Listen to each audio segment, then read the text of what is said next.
Courbons la tête maintenant pour prier.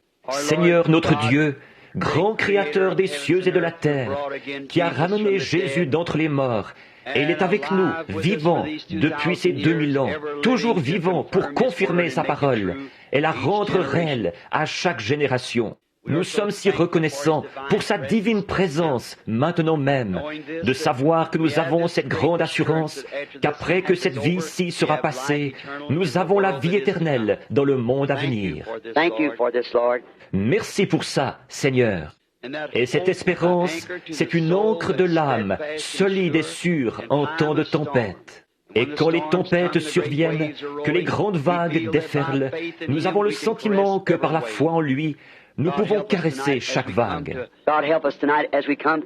Ô Dieu, aide-nous ce soir, comme nous venons pour assister les malades et ceux qui sont dans le besoin. Nous prions, ô Dieu, qu'il n'y ait pas une personne malade parmi nous quand nous repartirons ce soir. Puisse chaque personne être guérie par ta puissance divine, tant ici que d'un bout à l'autre du pays, grâce au relais temporaire. Puisse-t-il ne pas y avoir une seule personne qui sorte faible d'un bâtiment ou d'une réunion ce soir. Puisse ton esprit les guérir. Que le grand soleil de justice, avec la guérison sous ses ailes, se lève, qu'il répande les rayons de la foi dans chaque cœur, pendant qu'ils écoutent la parole, qu'ils voient les manifestations du Saint-Esprit, les convaincre qu'il est toujours vivant. Nous te prions d'accorder ces bénédictions, Père, au nom de Jésus. Amen. Vous pouvez vous asseoir.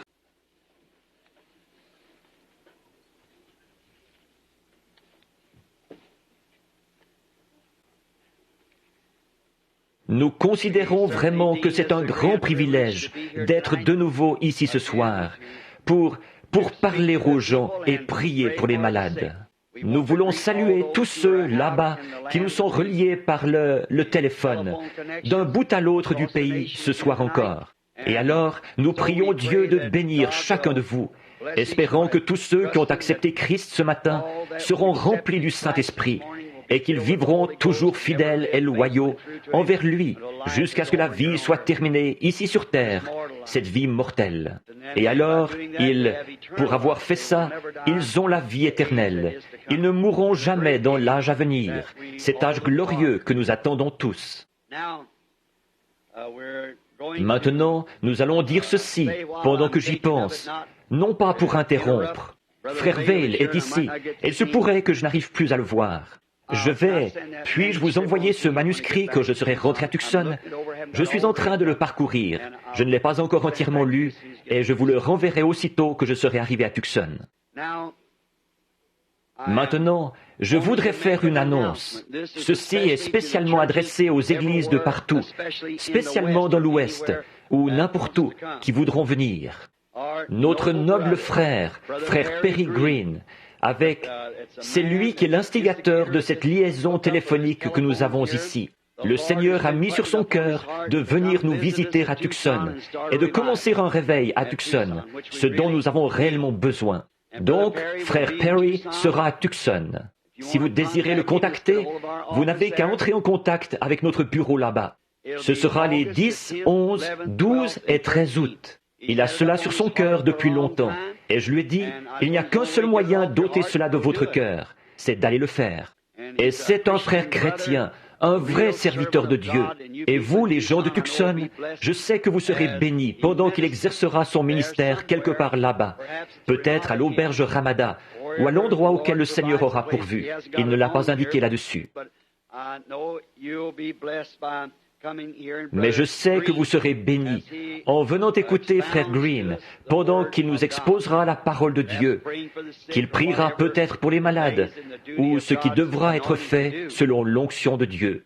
Nous voulons également remercier frère Orman Neville et frère Mann pour ce merveilleux moment de communion avec eux. Combien je suis reconnaissant d'être associé avec des hommes tels que frère Neville, frère Mann et tous ces autres ministres qui sont ici.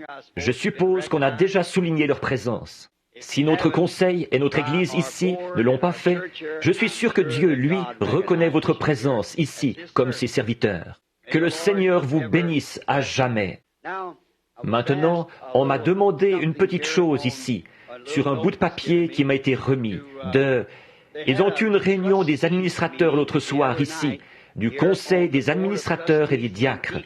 Et je pense que le compte-rendu a été lu ce matin devant l'Église. En effet, c'est notre coutume de faire ça. Quant aux décisions qui ont été prises par le conseil des administrateurs et celui des diacres ici dans l'Église, évidemment, elles ne peuvent pas plaire à tout le monde. Nous ne pouvons pas faire ça. Je n'ai absolument rien à faire avec le conseil des administrateurs ni avec le conseil des diacres. Je ne vote même pas, à moins qu'il y ait égalité de voix, et alors je dois être ici pour le faire. C'est frère Orman Neville qui effectue ce second vote. Ensuite, nous devons signer ça parce que nous faisons partie de l'Église. Mais ce que le conseil des administrateurs et ce que ces conseils prennent comme décision, certainement que nous les appuyons à 100%, parce qu'ils sont là pour ça. Et leur décision, c'est entre eux et Dieu. Je ne peux pas contredire cette décision-là. Je ne le peux pas et je ne le ferai en aucun cas. Et autre chose, le gouvernement des États-Unis m'interdit de prendre quelque décision que ce soit là-dessus. Alors, s'il vous plaît, ne me demandez pas de rectifier leur décision. Je ne peux pas le faire et je ne veux rien entendre à ce sujet. Voyez? Alors, ne me demandez pas de rectifier leur décision. Allez voir le conseil, c'est lui qui a pris les décisions. Bien. Maintenant, au cas où on aurait une prochaine réunion, il se peut, si le Seigneur le veut, que je revienne ici dans environ 4 à 6 semaines, ou quelque chose comme ça, pour peut-être une autre réunion de dimanche. Et j'avais annoncé ce matin que je voulais parler au sujet de Dieu manifesté dans sa parole.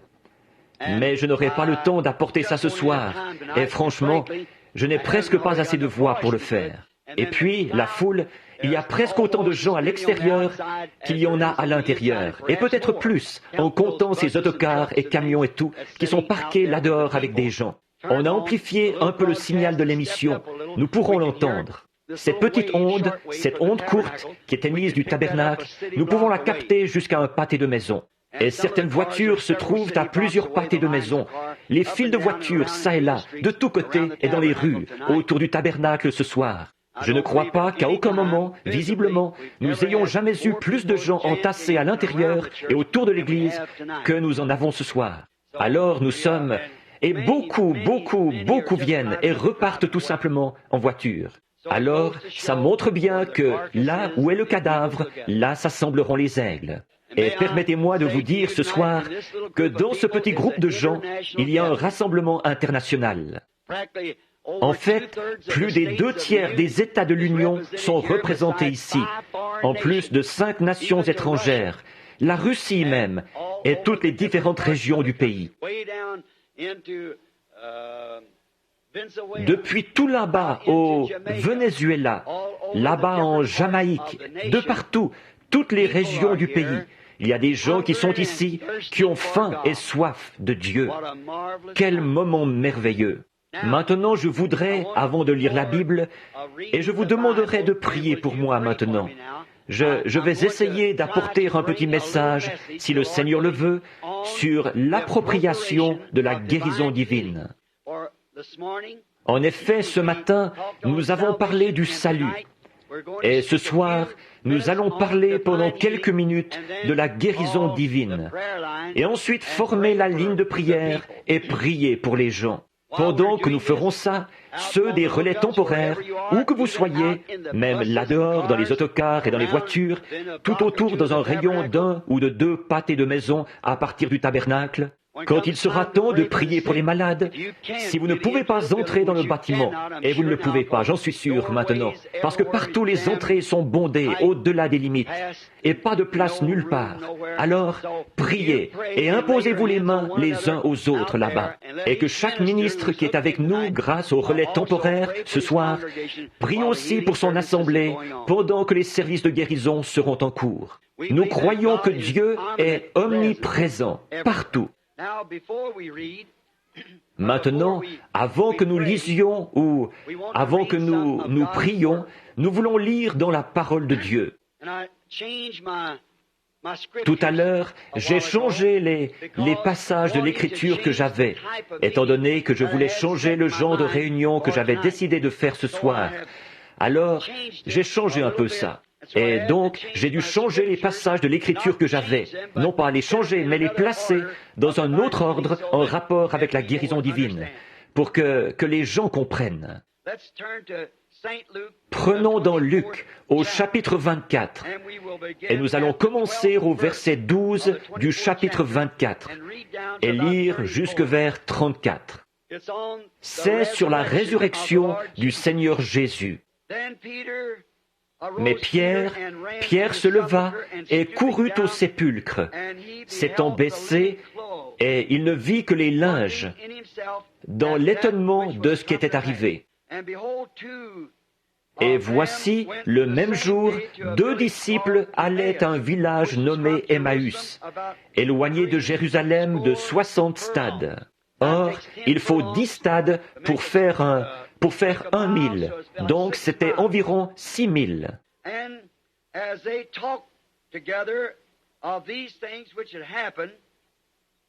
Et comme ils s'entretenaient de ce qui s'était passé, pendant qu'ils parlaient et discutaient, Jésus s'approcha et fit route avec eux. Mais leurs yeux étaient empêchés de le reconnaître. Il leur dit, « De quoi vous entretenez-vous en marchant, pour que vous soyez tout tristes ?» L'un d'eux, nommé Cléopas, lui répondit, « Es-tu le seul qui, séjournant à Jérusalem, ne sais-tu pas ce qui est arrivé en ces jours-ci » Quoi leur dit-il. Maintenant, souvenez-vous, c'est Jésus lui-même, ressuscité, qui parle. Et ils lui répondirent, « Ce qui est arrivé au sujet de Jésus de Nazareth, qui était un prophète puissant en œuvre et en parole devant Dieu et devant tout le peuple. Comment les principaux sacrificateurs et nos magistrats l'ont livré pour le faire condamner à mort et l'ont crucifié. Nous espérions qu'il serait lui qui délivrerait Israël. Mais avec tout cela, voici le 3e jour que ces choses se sont passées. Il est vrai que quelques femmes d'entre nous nous ont fort étonnés, s'étant rendues de grand matin au sépulcre. Et n'ayant pas trouvé son corps, elles sont venues dire que des anges leur sont apparus et ont annoncé qu'il est vivant. Quelques-uns de ceux qui étaient avec nous sont allés au sépulcre, et ils ont trouvé les choses comme les femmes l'avaient dit. Mais lui, ils ne l'ont point vu. Maintenant, écoutez, Jésus. Alors Jésus leur dit, « Ô homme sans intelligence, dont le cœur est lent à croire tout ce qu'ont dit les prophètes. Ne fallait-il pas que le Christ souffrit ces choses et qu'il fût entré dans sa gloire ?» Et, commençant par Moïse et par tous les prophètes, il leur expliqua tout, dans toutes les Écritures, ce qui le concernait. Lorsqu'ils furent près du village où ils allaient, il parut vouloir aller plus loin. Mais ils le pressèrent en disant, « Reste avec nous, car le soir approche, le jour est sur son déclin. » Et il entra pour rester avec eux.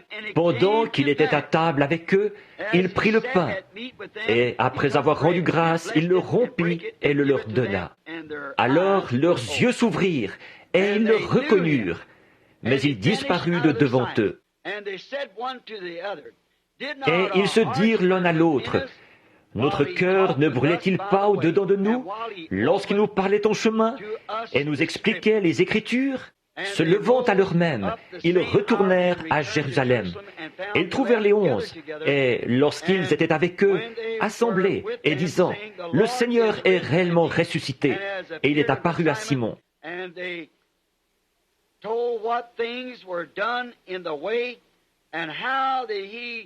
ils racontèrent ce qui leur était arrivé en chemin, et comment ils l'avaient reconnu au moment où il rompit le pain.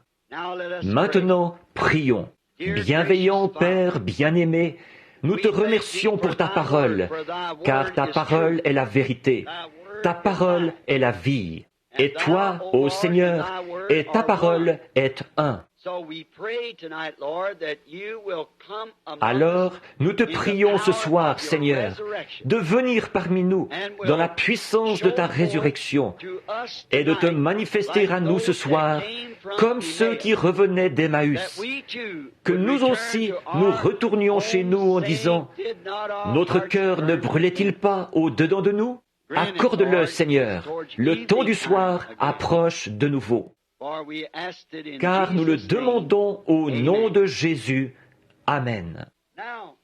Maintenant, je voudrais parler à propos de cette Bible. Et mon sujet de ce soir, qui me servira de thème, c'est les événements rendus clairs par la prophétie. Les événements rendus clairs par la prophétie.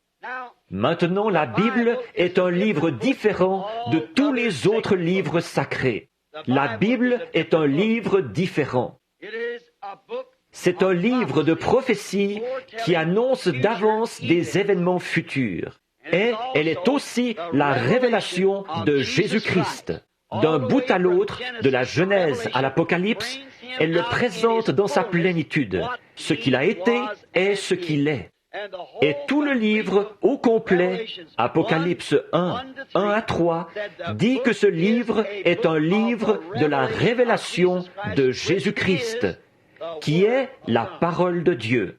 La révélation de Jésus-Christ, la parole de Dieu. Or, tous les autres livres, les livres sacrés, ce n'est qu'un code d'éthique, un code de morale ou un code de théologie. Quelque chose qui... Combien ont déjà lu le Coran, la Bible des Mahométans, et le livre qui traite des bouddhistes, et ainsi de suite. Ce n'est qu'un code d'éthique, la vie que les gens devraient mener, la façon dont ils devraient vivre.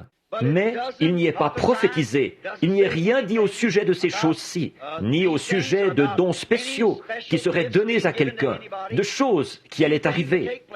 C'est exactement comme d'adhérer à un club ou quelque chose comme ça. Par conséquent, quand des églises en arrivent au point où elles font de leur église un simple club auquel on adhère, alors elles sont complètement à côté de la parole de Dieu. En effet, la Bible est un témoignage vivant, annoncé d'avance, de Jésus-Christ. Et de même que la terre s'est développée jusqu'à sa plénitude, et que les vignes aussi se développent jusqu'à leur plénitude, que le jour se développe jusqu'à sa plénitude, de même la Bible a été manifestée dans sa plénitude, dans la personne de Jésus-Christ. Il était la parole de Dieu révélée, le livre de la rédemption tout entier. La Bible est la parole de Dieu, qui annonce d'avance les événements futurs. Les croyants de la Bible ont reçu de son auteur l'ordre d'en lire et d'en croire chaque parole, non pas juste une partie. Une seule parole, ne pas la croire, vous feriez aussi bien de cesser d'essayer, jusqu'à ce que vous croyiez cette parole-là. Chaque parole est absolument une partie du Dieu Tout-Puissant. Dieu manifesté, enveloppé dans sa parole, pour montrer qui il est. Nous avons reçu l'ordre, en tant que croyants, d'en croire chaque parole. Et elle est écrite par l'auteur, Dieu lui-même. Il n'y a personne qui puisse y ajouter quoi que ce soit, ni en retrancher quoi que ce soit. Si vous le faisiez, on aurait là un corps monstre de Dieu. Il aurait peut-être comme 6 doigts à une main, ou 3 bras, ou quelque chose comme ça. En y ajoutant quelque chose, en retranchant quelque chose, il aurait un bras en moins, un doigt en moins. C'est le corps complet de Jésus-Christ. Et en Christ, qui est le mâle, l'époux, en lui l'épouse est représentée, elle aussi. Et ces deux sont un. En ce jour-là, vous connaîtrez que je suis dans le Père, que le Père est en moi, que je suis en vous et que vous êtes en moi. Quelle image complète! Et les véritables croyants de cette parole, ceux qui l'acceptent telle qu'elle, ils la croient, et ils attendent avec patience que les promesses qui ont été prophétisées, que chacune d'elles soit manifestée dans son âge. Chaque croyant a guetté cela. Chaque croyant qui a été vigilant, aux aguets, c'est celui-là à qui cela a été révélé. Maintenant, regardez les jours de la venue du Seigneur Jésus. Pourquoi ces gens-là n'ont-ils pas reconnu Jean? Alors que la Bible avait clairement dit par Ésaïe, il y aura une voix, celui qui criera dans le désert, préparez le chemin du Seigneur. Leur dernier prophète qu'ils avaient eu, c'est-à-dire Malachie 3, avait dit, voici j'envoie mon messager devant ma face pour préparer le chemin. Pourquoi n'ont-ils pas vu ça?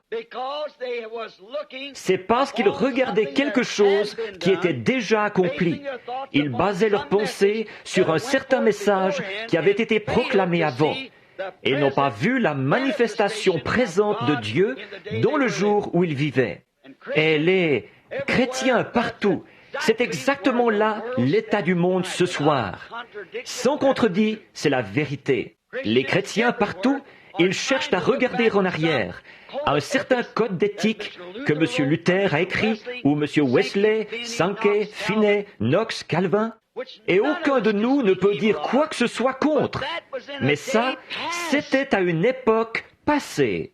Les pharisiens regardaient en arrière pour voir ce que Moïse avait dit, et ils disaient, « Nous avons Moïse, nous ne savons d'où toi, tu viens. » Mais souvenez-vous, quand Moïse était là, il ne savait d'où lui, il était venu. Voyez? Et maintenant, ce n'est pas étonnant que Jésus leur ait dit, « Vous ornez les tombeaux des prophètes, et c'est vous qui les y avez mis. » Après que leur message s'en est allé, un message est proclamé, les gens le voient, ils s'en moquent. Le monde, c'est ce qu'il fait. Et puis, après que le messager a fini et que le message est arrivé à terme, alors ils construisent une dénomination sur le message. Et c'est là qu'ils meurent, là même. Ils ne reviennent jamais à la vie. Regardez un petit instant, certains d'entre vous, et je m'adresse particulièrement à vous, les catholiques. Vous rendez-vous compte? Avez-vous jamais lu les faits historiques?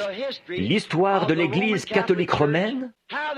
Selon ce que rapporte votre martyrologe, depuis saint Augustin d'Hippone, combien de millions d'innocents l'Église a mis à mort? J'ai oublié, je ne me rappelle pas le nombre exact, mais ça s'élève à des millions. Depuis que saint Hippone de saint Augustin d'Hippone en Afrique avait déclaré que c'était absolument la volonté de Dieu de mettre à mort quiconque protestait contre l'Église catholique romaine. Vous rendez-vous compte, là, que Saint Patrick n'a jamais été reconnu comme un catholique romain jusqu'après sa mort? Il avait protesté contre le pape et contre toutes ses actions. Et l'Église catholique elle-même a tué des dizaines de milliers de ses enfants. Saviez-vous que l'Église catholique a brûlé Jeanne d'Arc, cette petite femme sainte, sur le bûcher, comme il déclarait qu'elle était une sorcière? 200 ans plus tard, ils ont déterré les corps de ces prêtres quand ils ont découvert que c'était une erreur. Et ils les ont jetés à la mer, sans qu'ils soient ensevelis dans la terre sacrée, pour faire pénitence. Ne laissez pas le jour passer au-dessus de votre tête. Ne soyez pas insensés. Ces sacrificateurs, comme ils voudraient revenir ce soir, ceux qui ont condamné Jésus. Ce qu'il y a, c'est qu'ils n'avaient pas du tout vu ce qui avait été prédit pour cette heure-là. Jésus a dit, sondez les Écritures, parce qu'en elles vous pensez, ou plutôt, vous prétendez avoir la vie éternelle. Et ce sont les Écritures qui vous disent qui je suis, pour cette heure-là. Remarquez, la Bible ne peut pas faillir. Ça, c'est une chose qu'elle ne peut pas faire. La parole de Dieu, faillir. Car elle annonce d'avance les actes de son auteur, avant qu'il les accomplisse. Or, il y a une chance sur 1000 qu'un homme puisse faire une prédiction selon laquelle un événement ou un autre va arriver et qu'il arrive.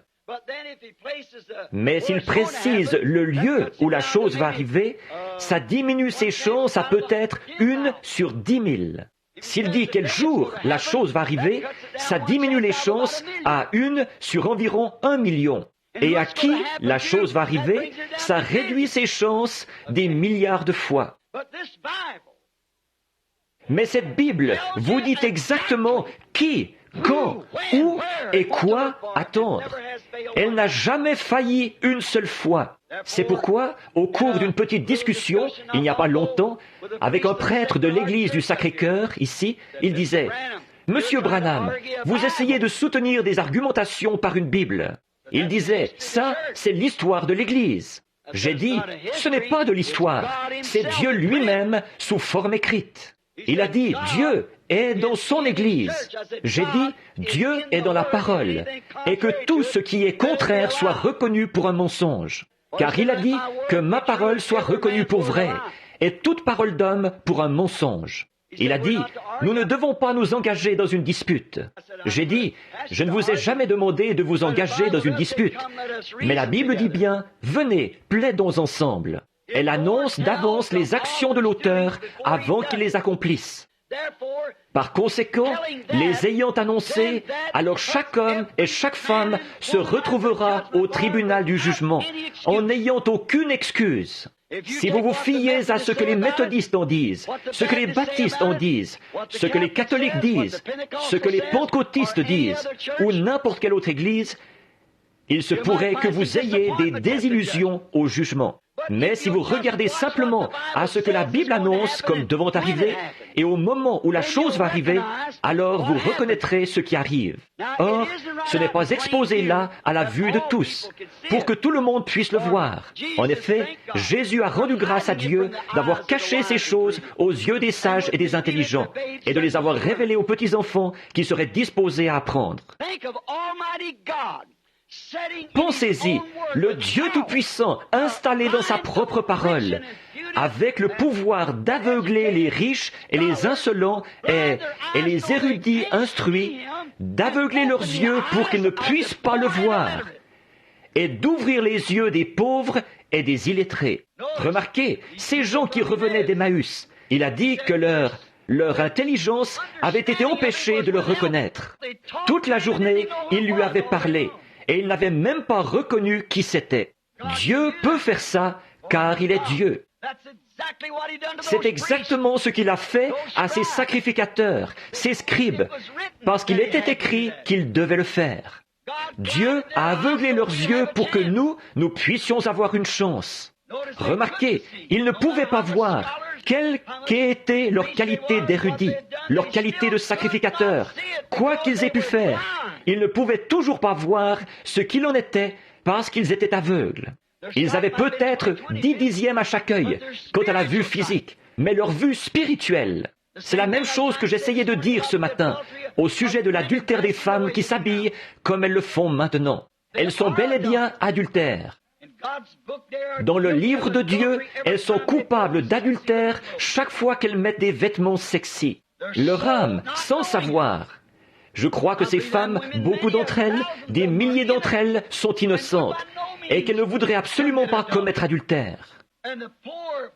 Et ces pauvres femmes, à cause de quelqu'un qui va les laisser faire ça sans dénoncer la chose et dire la vérité, elles commettent adultère. En effet, la Bible dit, la prostituée qui est assise sur plusieurs eaux, avec laquelle tous les rois de la terre et tous les peuples de la terre, les églises et tout, ont commis des fornications spirituelles.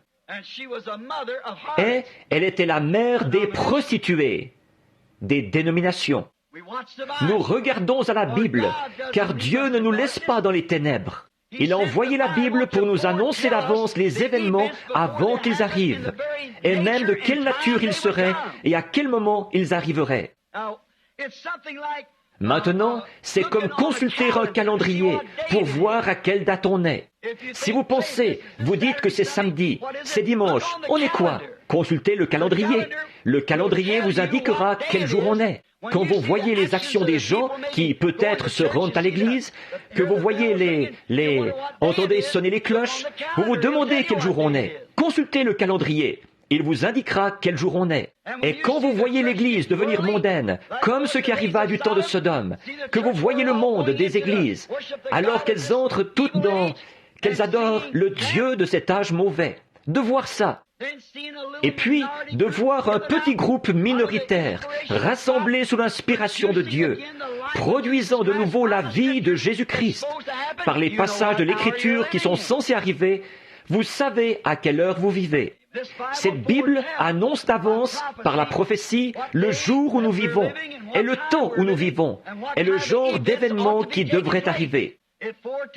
Elle les annonce d'avance, exactement à la lettre. Elle n'a jamais failli, à aucun âge, pendant tout ce temps. Pas une seule fois, elle n'a failli. Et elle ne faillira pas, car ceux qui sont prédestinés à le voir, le verront. Jésus a dit, « Nul ne peut venir à moi si mon Père ne l'attire. Et tous ceux que le Père m'a donnés viendront. » C'est la parole qui s'unit à la parole. Elle ne peut pas faire autrement. Nous le savons, c'est le jour où nous vivons. Mais ça se passe comme dans tous les âges. Les gens laissent des hommes ajouter leur propre interprétation à cette parole. Et à cause de ça, ils sont aveuglés devant l'événement qui s'est produit. Cela a produit le même effet dans le cas des pharisiens et des sadducéens.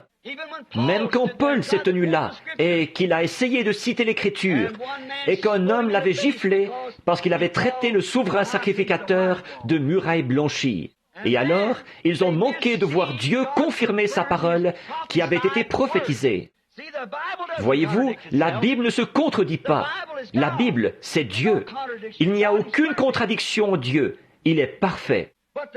Mais les gens, par leur propre interprétation, maintenant remarquez, permettez-moi de vous le montrer, mes amis. Les églises n'arrivent pas à se mettre d'accord entre elles sur l'interprétation de cela. Les méthodistes n'arrivent pas à se mettre d'accord avec les baptistes avec les presbytériens avec les pentecôtistes.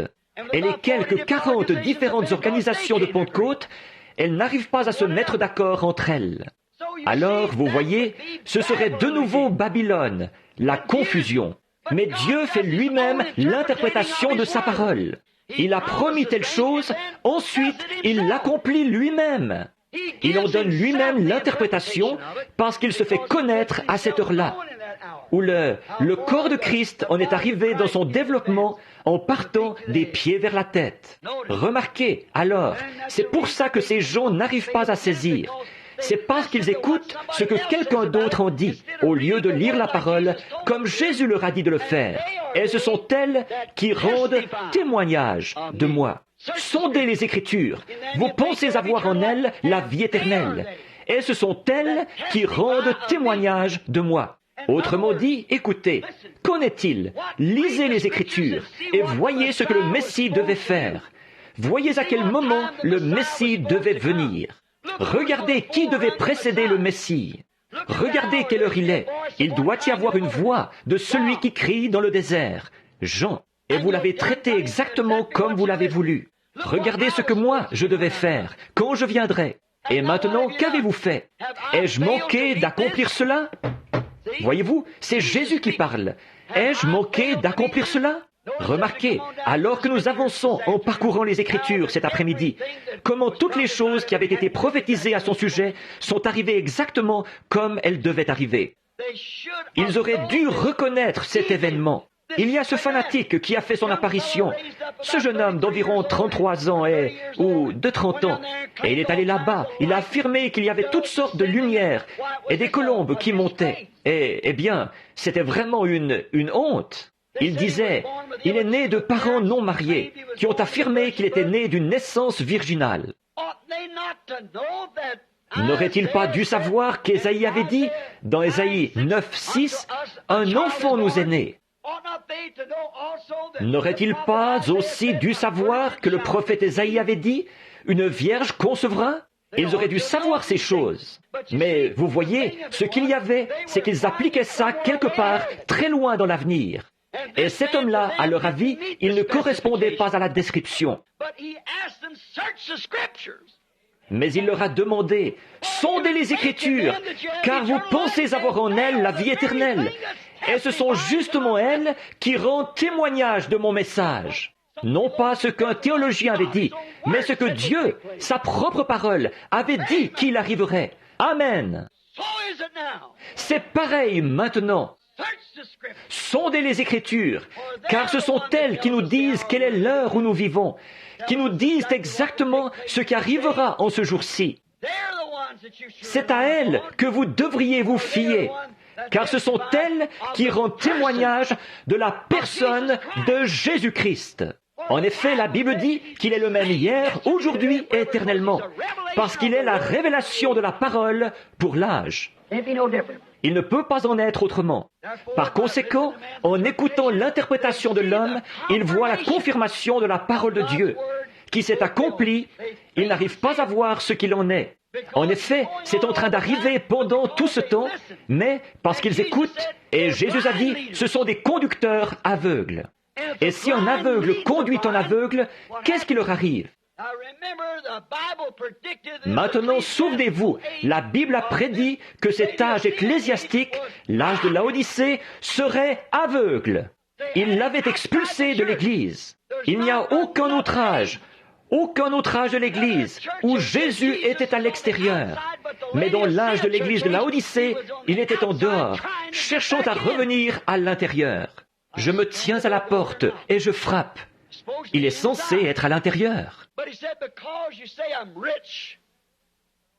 Mais il a dit, parce que tu dis, je suis riche, je me suis enrichi, je n'ai besoin de rien. Et tu ne sais pas que tu es aveugle. Tu conduis des aveugles, pauvre en esprit, malheureux, misérable, nu, et tu ne le sais pas. Si un homme était nu dans la rue, misérable, aveugle, et qu'il savait qu'il a assez de bon sens pour qu'on puisse lui dire qu'il est nu, il essaierait d'y changer quelque chose. Mais quand il secoue la tête et dit « Je ne veux pas de ça. Qui es-tu pour me dire ce qu'il faut faire? Je sais où j'en suis. » Or, si ça, ce n'est pas un état lamentable, je ne sais pas. Et c'est exactement là que le Dieu de cette Bible a dit que l'Église se retrouverait. Dans cet âge mauvais maintenant même, dans ce dernier âge de l'Église où nous vivons. Remarquez, mais quant aux gens, moi je reprends tout ce que j'aime. Alors, si vous êtes repris par le Seigneur à cause de ce que vous faites, sortez-en donc. Éloignez-vous-en. Moi je reprends tout ce que j'aime. Alors, en voyant Dieu, qu'est-ce qui se serait passé si ces pharisiens avaient dit « Attendez une minute, cet homme-là nous a lancé tout un défi. Il a dit « Sondez les Écritures, car vous pensez avoir en elles la vie éternelle. Elles rendent témoignage de moi. Je ferais mieux de consulter les Écritures pour voir ce qu'il est censé faire, qui il est, ce qui est censé arriver. Je devrais les consulter pour voir ce qu'il en est. » Au lieu de ça, ils se sont adressés aux sacrificateurs et ils leur ont demandé « Qu'en est-il » Vous voyez la différence? Ils auraient dû être occupés à lire la parole. Dans Hébreux 1:1, la Bible dit « Dieu à plusieurs époques, c'est-à-dire à des époques anciennes, et de plusieurs manières, a écrit la Bible par les prophètes. » Maintenant, remarquez, il a écrit la Bible par le moyen qu'il a lui-même choisi. Voyez? Or, il n'était pas obligé de l'écrire par ce moyen-là. Et il n'était pas non plus obligé de sauver l'homme par le sang. Il n'était pas obligé de prêcher l'Évangile par l'homme. Il aurait pu laisser le soleil, ou la lune, ou les étoiles prêcher l'Évangile. Il aurait pu laisser les vents chantonner l'Évangile. Mais il a choisi l'homme. Et il a choisi le moyen par lequel sa parole allait venir. Et c'était par ses prophètes, qui ont été prédestinés et désignés d'avance. Ils étaient une partie de la parole de Dieu. Ils proclamaient la révélation de sa parole à leur âge et à leur époque. Car la parole de Dieu est venue aux prophètes, et à eux seuls. Jamais elle ne vient à un théologien. Montrez-moi le passage de l'Écriture. Elle vient uniquement aux prophètes. Dieu ne peut pas mentir. Donc, Dieu a écrit la Bible en utilisant la méthode qu'il avait choisie. Et par les prophètes qu'il avait lui-même choisis. Non pas les prophètes que l'homme avait choisis, mais les prophètes que Dieu avait choisis. Alors ceux qui la croient guettent l'accomplissement de ce que leur prophète a dit. Et c'est ce qui les identifie comme prophètes de Dieu. Parce que, d'abord, ils sont inspirés. Ensuite, ils s'en tiennent strictement à la parole de l'heure. Alors, ces références, c'est ça. Voyez-vous, nous avons vu ça dimanche dernier. Beaucoup de faux prophètes s'élèveront. Et pour l'illustrer, nous avons cité l'exemple de Balaam et Moïse. Tous les deux, ils étaient loin du même esprit. L'un d'eux a dit, « Nous sommes tous un. Allons, unissons-nous, mettons nos filles et tout ensemble. Nous avons des jolies filles par ici, et vous, les jeunes gens, venez ici, et choisissez-vous une belle épouse. Il n'y a pas de mal à ça. Nous sommes tous un seul peuple, de toute façon, la même race. Dieu ne leur a jamais pardonné ça. Ils ont écouté ça. Voyez-vous, le monde et les gens, ils cherchent une petite issue, un petit détour, un petit raccourci. Mais il n'y a pas de raccourci dans la parole de Dieu. Il y a un seul patron. Vous devez vous tailler pour vous ajuster à ce patron-là, et non pas essayer de tailler le patron pour qu'il s'ajuste à vous. Tout le monde doit faire ça. C'est la seule manière de faire de Dieu. Remarquez, donc les croyants attendent la confirmation de cette parole. Voyez-vous, elle n'a pas été écrite par l'homme, mais par le Seigneur Dieu. Donc, elle n'est pas un livre de l'homme. Quelqu'un disait, ce ne sont que des anciens écrits hébreux. Les Hébreux auraient-ils écrit une lettre qui les condamnait? Cette belle nation qu'étaient les Juifs, prétentieux et raffinés, auraient-ils écrit leurs propres iniquités, se condamnant eux-mêmes? Bien sûr que non. Raconter ses propres péchés, qu'ils sont tombés dans l'idolâtrie, qu'ils ont commis des fornications contre la parole de Dieu? Non, non, ils n'auraient jamais raconté ça, cette nation fière. Ce n'est pas un livre de l'homme, c'est un livre de Dieu. Et l'homme qui voit les visions ou qui entend la voix de Dieu, il ne l'a jamais compris, bien des fois lui-même, dans bien des cas. Voyez, ce n'est pas l'homme qui a écrit la Bible, c'est Dieu qui a écrit la Bible. Ce n'est pas le livre d'un homme, c'est le livre de Dieu. Ce sont les pensées de Dieu exprimées à travers des lèvres humaines. C'est ce qui fait que c'est la Bible. Une pensée exprimée, c'est une parole. Et au commencement était la pensée de Dieu. Il l'a exprimée à travers les lèvres de ses prophètes. Elle l'a confirmée par ses serviteurs. Voyez? Remarquez, c'est Dieu lui-même qui choisit par la prédestination. Il a choisi les prophètes pour chacun des âges. Remarquez-le, il établit la nature du prophète pour qu'elle convienne à cet âge-là. Voyez-vous, il détermine son style, tout ce qu'il fait. Il détermine ce qu'il est, instruit ou sans instruction. Il détermine les dons, la manière dont il prêchera, les dons qu'il aura, et le message. Pour cet âge précis, Dieu a prédestiné cette chose précise. Pour qu'elle arrive, il n'y a rien d'autre qui puisse prendre sa place. Peu importe ce que c'est, quel que soit le nombre de réalisations humaines, rien ne peut prendre sa place. Il a prédestiné cet homme-là. Peut-être que c'est un homme ignorant. Il se pourrait qu'il l'ait prédestiné à être un autre genre d'homme. Tout ce qu'il est, il lui donne sa classe, ses dons, il lui donne sa nature, son style, et tout ce qu'il peut y avoir, comment il s'exprime, et tout ce qu'il fait. Il façonne l'homme de l'heure de façon à attraper le peuple de l'heure. C'est vrai, c'est ce qu'il fait. À la fin de chaque âge, une fois que l'Église s'est tournée vers le monde et vers le péché, et qu'elle s'appuie sur une interprétation humaine de la parole, comme ils le font toujours, à la fin de chaque âge, ils se retrouvent dans un tel fouillis à cause de leurs théologiens et de leurs prêtres, que c'est toujours un gâchis. Leur interprétation est toujours fausse. Pas une seule fois, elle n'a manqué d'être fausse. Et pas une seule fois, la parole de Dieu n'a manqué d'être vraie. Voilà la différence. Alors, vous voyez, Dieu a écrit la Bible lui-même. Or, Dieu peut parler. Moïse a dit qu'il lui avait parlé. Jérémie a dit, il a mis des paroles dans ma bouche. Et Dieu peut écrire. Il a écrit les 10 commandements avec son propre doigt. Il a écrit sur les murailles de Babylone. Et souvenez-vous, rien que dans l'Ancien Testament, 2000 fois, les prophètes ont dit, « Ainsi dit le Seigneur ». Dieu peut parler, Dieu peut écrire, certainement. Presque 90% de Matthieu, Marc, Luc et Jean, ce sont les propres paroles de Dieu lui-même. C'est Jésus-Christ qui parle. Alors, si Dieu peut écrire, si Dieu peut lire, si Dieu peut parler, ne peut-il pas en amener d'autres à faire la même chose? N'a-t-il pas dit à Moïse, « Qui rend l'homme muet ou qui lui donne de parler ?» Dieu a écrit la Bible par les prophètes. C'est sa manière de le faire.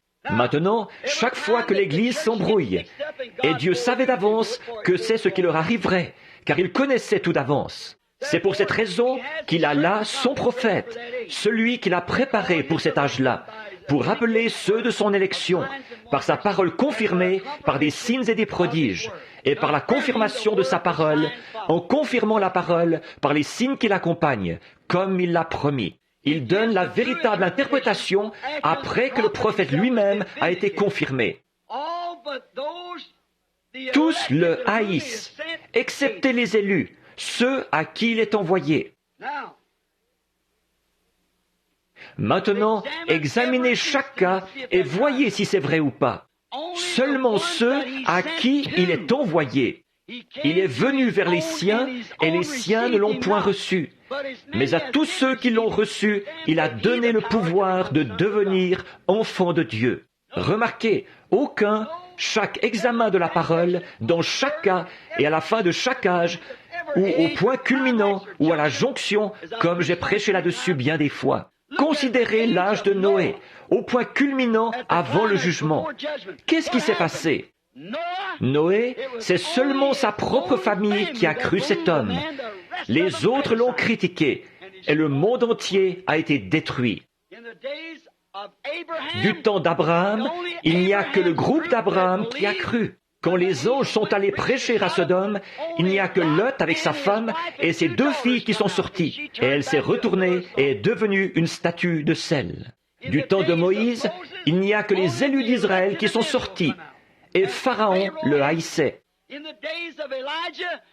Du temps d'Élie, tous, presque, excepté 7000 hommes, tous le haïssaient, la nation tout entière. Du temps de Jérémie, eh bien, ils lui ont jeté des fruits non mûrs et l'ont traité de fanatique, parce qu'il s'était couché pendant tant de jours sur un côté, puis sur l'autre, et qu'il avait pris des choses pour faire des symboles. Il le haïssait. Ésaïe le prophète, il a tellement condamné cette race-là qu'ils l'ont scié en deux avec une scie. C'est vrai. Jean-Baptiste, c'était une espèce de barbare là-bas, un fou qui criait à tue-tête. Tous, sauf ses disciples, qu'il a présentés à Jésus-Christ comme Église. Voilà, c'est ça. Jean avait préparé un peuple. Combien en a-t-il eu? On pouvait les compter sur les 2 doigts, les 2 mains, sur vos doigts, le nombre de ceux que Jean a présentés à Jésus quand il est venu. Maintenant, qu'en est-il de sa seconde venue? Pensez-y. Mais quand les véritables croyants de la Bible voient la parole confirmée si clairement pour l'âge, ils croient. Il n'y a pas moyen de les en empêcher d'y croire. Ils scellent même leur témoignage de leur sang. Ils y croient. C'est pour ceux-là, les prédestinés, ceux, pour cet âge-là, qui voient et qui croient. Les autres ne peuvent tout simplement pas voir ce qu'il en est. Ils sont aveuglés. Maintenant, vous dites, ils ne peuvent pas voir ce qu'il en est? Bon, par exemple, Balaam. Pourquoi Balaam ne pouvait-il pas voir ce qu'il en était? Lui qui était un prophète, ouin. Pourquoi Pharaon ne pouvait-il pas voir ce qu'il en était? Quand il a vu la main de Dieu descendre et accomplir des miracles là-bas, alors ça n'a fait qu'endurcir son cœur. Pas vrai? Pourquoi Dathan ne pouvait-il pas voir ce qu'il en était, alors qu'il était lui-même un juif? Il était là, il avait traversé la mer morte, il avait mangé la manne fraîche qui tombait tous les soirs, et il ne pouvait toujours pas voir ce qu'il en était. Pourquoi Corée n'a-t-il pas vu ce qu'il en était? Pourquoi Caïphe n'a-t-il pas vu ce qu'il en était? C'était lui le chef religieux du monde en ce temps-là. Pourquoi n'a-t-il pas vu que c'était là le Messie? Pourquoi Judas n'a-t-il pas vu ça? Judas était là, avec eux. Il marchait avec eux. Il accomplissait des miracles avec eux. Mais il fallait que la parole s'accomplisse. La Bible dit qu'ils ont été suscités pour prendre cette position-là. Ils ont été suscités dans ce but-là. C'est vrai, c'est ce qui est dit dans Romains 8.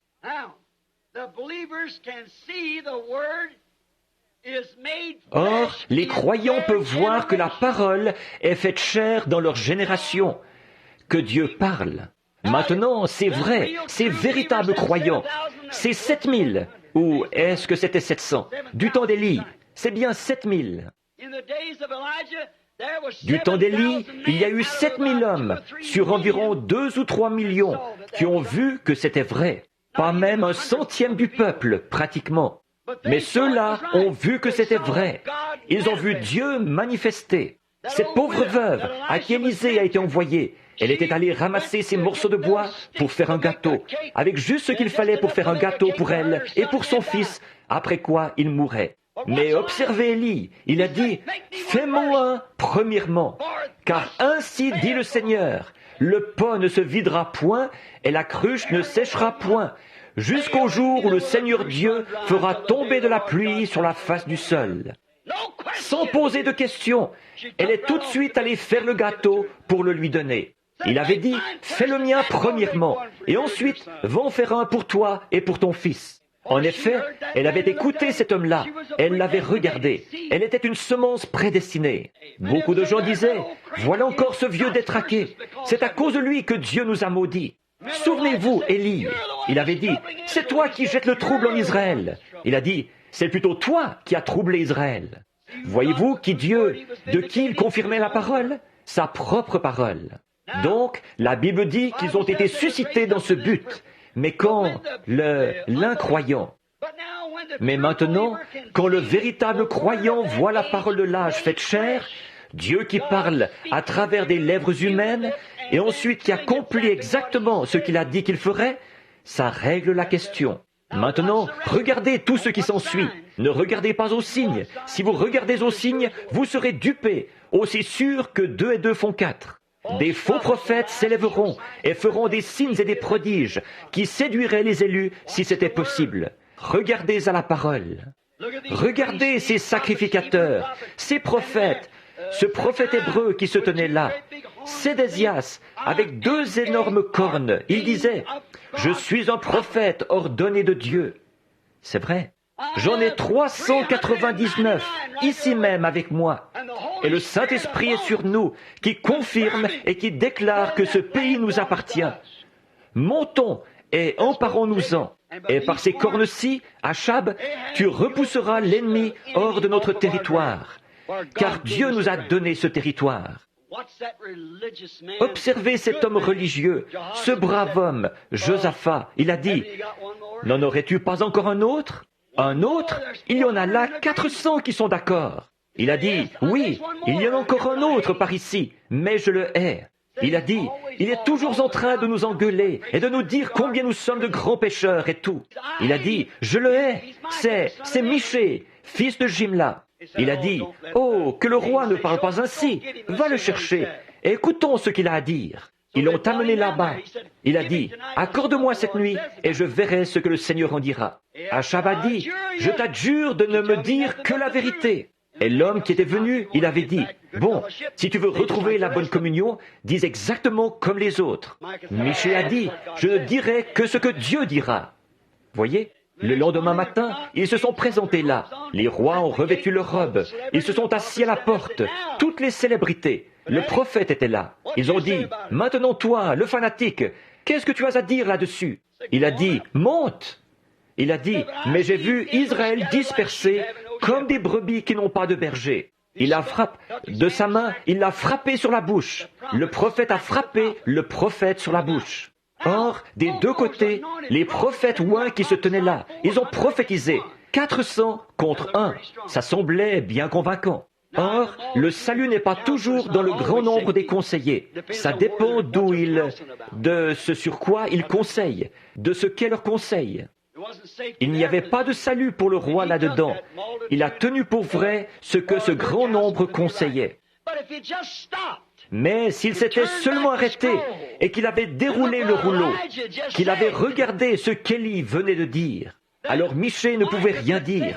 Il ne savait pas. Peut-être que là Dieu le lui avait pardonné. Mais d'abord, comme il était prophète, il s'est adressé à Dieu pour voir ce que Dieu dirait. Et il a vu ce que Dieu disait. Il a dit, j'ai vu Dieu assis sur un trône. Et il a dit, entouré de tous ses conseillers du ciel. Il a dit, qui pouvons-nous faire descendre pour ramener Achab, aller là-bas, afin que nous puissions ainsi accomplir la prophétie faite à son sujet? Voyez-vous, la prophétie, Élie avait déjà dit, les chiens lécheront ton sang. Et alors, il a dit qu'il avait vu un esprit de mensonge monter d'en dessous, monter, se présenter devant lui et dire, moi je descendrai et j'entrerai dans ces prophètes, les prophètes d'Achab, et je leur ferai prophétiser un mensonge. Bon, Dieu savait que ces hommes-là étaient tellement enflés d'orgueil et tellement remplis de théologie qu'ils pensaient avoir raison sur toute la ligne. Ils n'avaient jamais prêté attention à la parole de l'heure.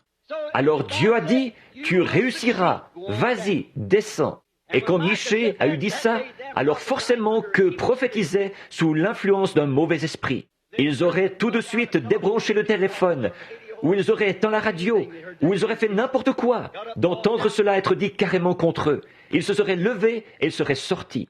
Mais regardez ce qui est arrivé. Il a fallu que Michée vérifie sa vision par la parole écrite. C'est comme ça qu'il a su. Il a dit, quand je viendrai, mettez cet homme en prison, donnez-lui les eaux de l'affliction et le pain de l'affliction. Quand je reviendrai, il aura affaire à moi. Il a dit, si jamais tu reviens, Dieu ne m'a point parlé.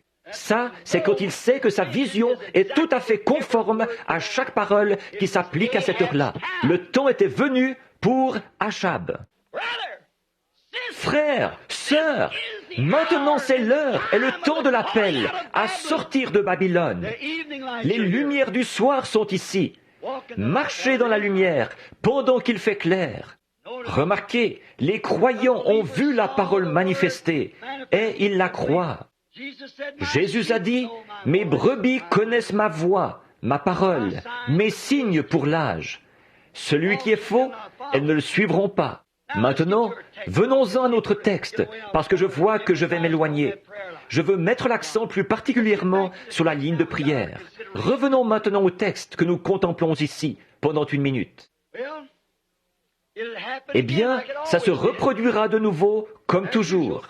Dieu a envoyé son prophète, Jean, comme sa parole l'avait annoncé, promis, dans Malachie 3. « Voici, j'envoie mon messager devant ma face, pour préparer le chemin. » Et Jean a rendu témoignage de ça. Et nous voyons aussi dans Ésaïe 43 qu'Ésaïe avait dit, « Il y aura la voix d'un prophète, de celui qui criera dans le désert, préparez le chemin du Seigneur. » Voyez? Toutes ces prophéties, et regardez, remarquez rapidement, l'Écriture l'identifiait. Quand ils ont dit, « Qui es-tu? Es-tu le Messie ?» Il a dit, « Je ne le suis pas. » « Es-tu Jérémie, les prophètes ou l'un d'eux ?» Il a dit, « Je ne le suis pas. » Mais je suis la voix de celui qui crie dans le désert, comme le dit le prophète Ésaïe. Pensez-vous qu'ils allaient croire ça? Non, monsieur. Pourquoi? Il n'était pas venu de leur église. Il n'était pas de leur... Voyez-vous, il est allé au désert à l'âge de 9 ans et il en est ressorti à 30. Son message était trop important pour qu'il passe par une école de théologie. Il était celui qui allait présenter le Messie. Et tout le monde aurait cherché à l'entraîner dans cette direction-ci et dans cette direction-là. Alors Dieu l'a envoyé au désert après la mort de son père, Zacharie. Celui-ci était un sacrificateur, mais lui n'a jamais suivi la voie de son père. En effet, les prophètes ne sortent pas de ce genre de choses-là. Ils viennent des terres raboteuses, du désert. Personne ne sait d'où ils viennent, ni comment ils apparaissent sur la scène, ni rien de leur histoire. Ils surgissent tout d'un coup et ils prêchent la parole. Puis Dieu les retire et ils s'en vont. Il condamne cette génération-là et continue à avancer avec sa parole, en attendant le grand jour. L'Église ne l'a pas cru parce qu'il leur était inconnu. Leur registre ne faisait mention nulle part de son ordination, et donc ils l'ont rejeté. Voyez-vous, ils n'ont pas cru la parole de Dieu confirmée clairement, à la lettre. Voyez, Malachie 3, 2 passages de l'Écriture pour le confirmer. Malachie 3 et Ésaïe 43. Voyez-vous, ces deux passages de l'Écriture parlaient d'un homme qui devait venir préparer le chemin du Seigneur. Il correspondait en tout point à cette description. Il allait être un prophète. Je vous enverrai Élisée. Et il était là, tout rude. Observez comme sa nature s'accordait avec celle d'Élie. Élie était un homme du désert. Jean l'était aussi, du grand air. Ce n'était pas un homme raffiné, c'était un homme rude. Remarquez encore, Élie était un misogyne. Il a parlé à Jézabel de tout son maquillage et il l'a vraiment remise à sa place. Jean l'était aussi. Jézabel a essayé de tuer Élie. Elle a juré par ses dieux qu'elle le décapiterait. Hérodias a fait pareil. Voyez, observez toujours leur message. Observez ce qu'ils faisaient. Or, nous voyons que s'ils avaient regardé en arrière pour voir ce que la Bible avait dit, et qu'ils avaient observé la nature de l'homme, et comme il était venu exactement au moment précis, selon les Écritures et tout, alors ils auraient dû reconnaître que c'était lui. Environ une demi-douzaine ont reconnu ça. C'est vrai. Pas plus d'une demi-douzaine s'en sont rendus compte. Ils sont allés l'écouter, mais ils n'y ont pas cru. Voyez, pourquoi? Ils n'ont pas cru à l'identification de la prophétie de leur heure. Voyez? Remarquez, ils se sont moqués de lui. Ils l'ont traité de fanatique sauvage, illettré, qui crie à tue-tête, sans instruction, avec ses hit, hate, tote, carry, fetch et tout le reste. Comme toujours, ils l'ont jugé d'après son instruction. Ils l'ont jugé d'après sa grammaire, d'après la façon dont il était habillé. Il portait un morceau de peau de mouton sur lui et une ceinture de peau de chameau. Il était tout poilu. Il marchait dans l'eau. Pas d'église, pas de banc d'église, pas de collaboration. Ils ne pouvaient pas accepter ça.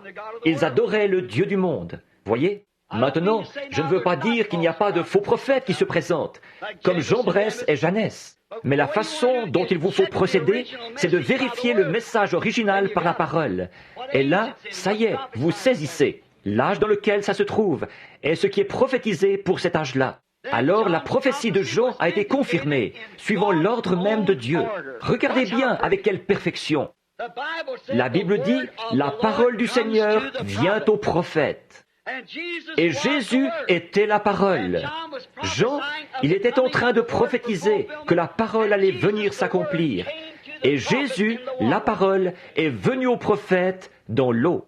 Oh, que c'est beau! Combien infaillible est... Voyez, la parole était une chose rare à cette époque-là. Voici le prophète qui arrive en disant, « Je suis la voix de la parole ». Ils ont dit, « Que devons-nous faire ?» Il a dit, « Je ne suis pas digne de détacher ses souliers, mais il y a quelqu'un quelque part au milieu de vous. Ce sera lui qui vous baptisera du Saint-Esprit et de feu. Il a son vent à la main, il nettoiera entièrement son air, et il brûlera la paille dans un feu qui ne s'éteint point, et on portera le grain au grenier. » Oh, quel prophète! Jésus a dit qu'il n'y avait jamais eu, jusqu'à ce jour-là, un homme né d'une femme qui ait été aussi grand que lui. Oh, quelle fougue! Il savait exactement où il en était. Il le savait parfaitement. Dieu lui avait parlé. Et c'était tout à fait conforme à la parole. Alors, il ne s'est pas soucié de ce que les gens disaient. Il l'a prêché et l'a prophétisé quand même. Et observez, quand un homme prend position pour ce qui est la vérité, alors Dieu est dans l'obligation de confirmer cet homme, la vérité. Quand Moïse est descendu en Égypte, il a dit, « J'étais là-bas, au désert, et j'ai vu un arbre en feu, et il ne se consumait pas. Je me suis approché de l'arbre, et quand je me suis approché, il y avait une grande colonne de feu dans l'arbre. Et une voix a dit, « Je suis celui qui suis. » Et il m'a dit de prendre ce bâton, de descendre ici et d'accomplir ces miracles. Et Dieu confirmera sa parole. Il a étendu son bâton, et il y a eu des puces, et des mouches, et des ténèbres, et tout. Et alors, pour confirmer ce prophète-là, il a ramené ses croyants tout droit à la montagne.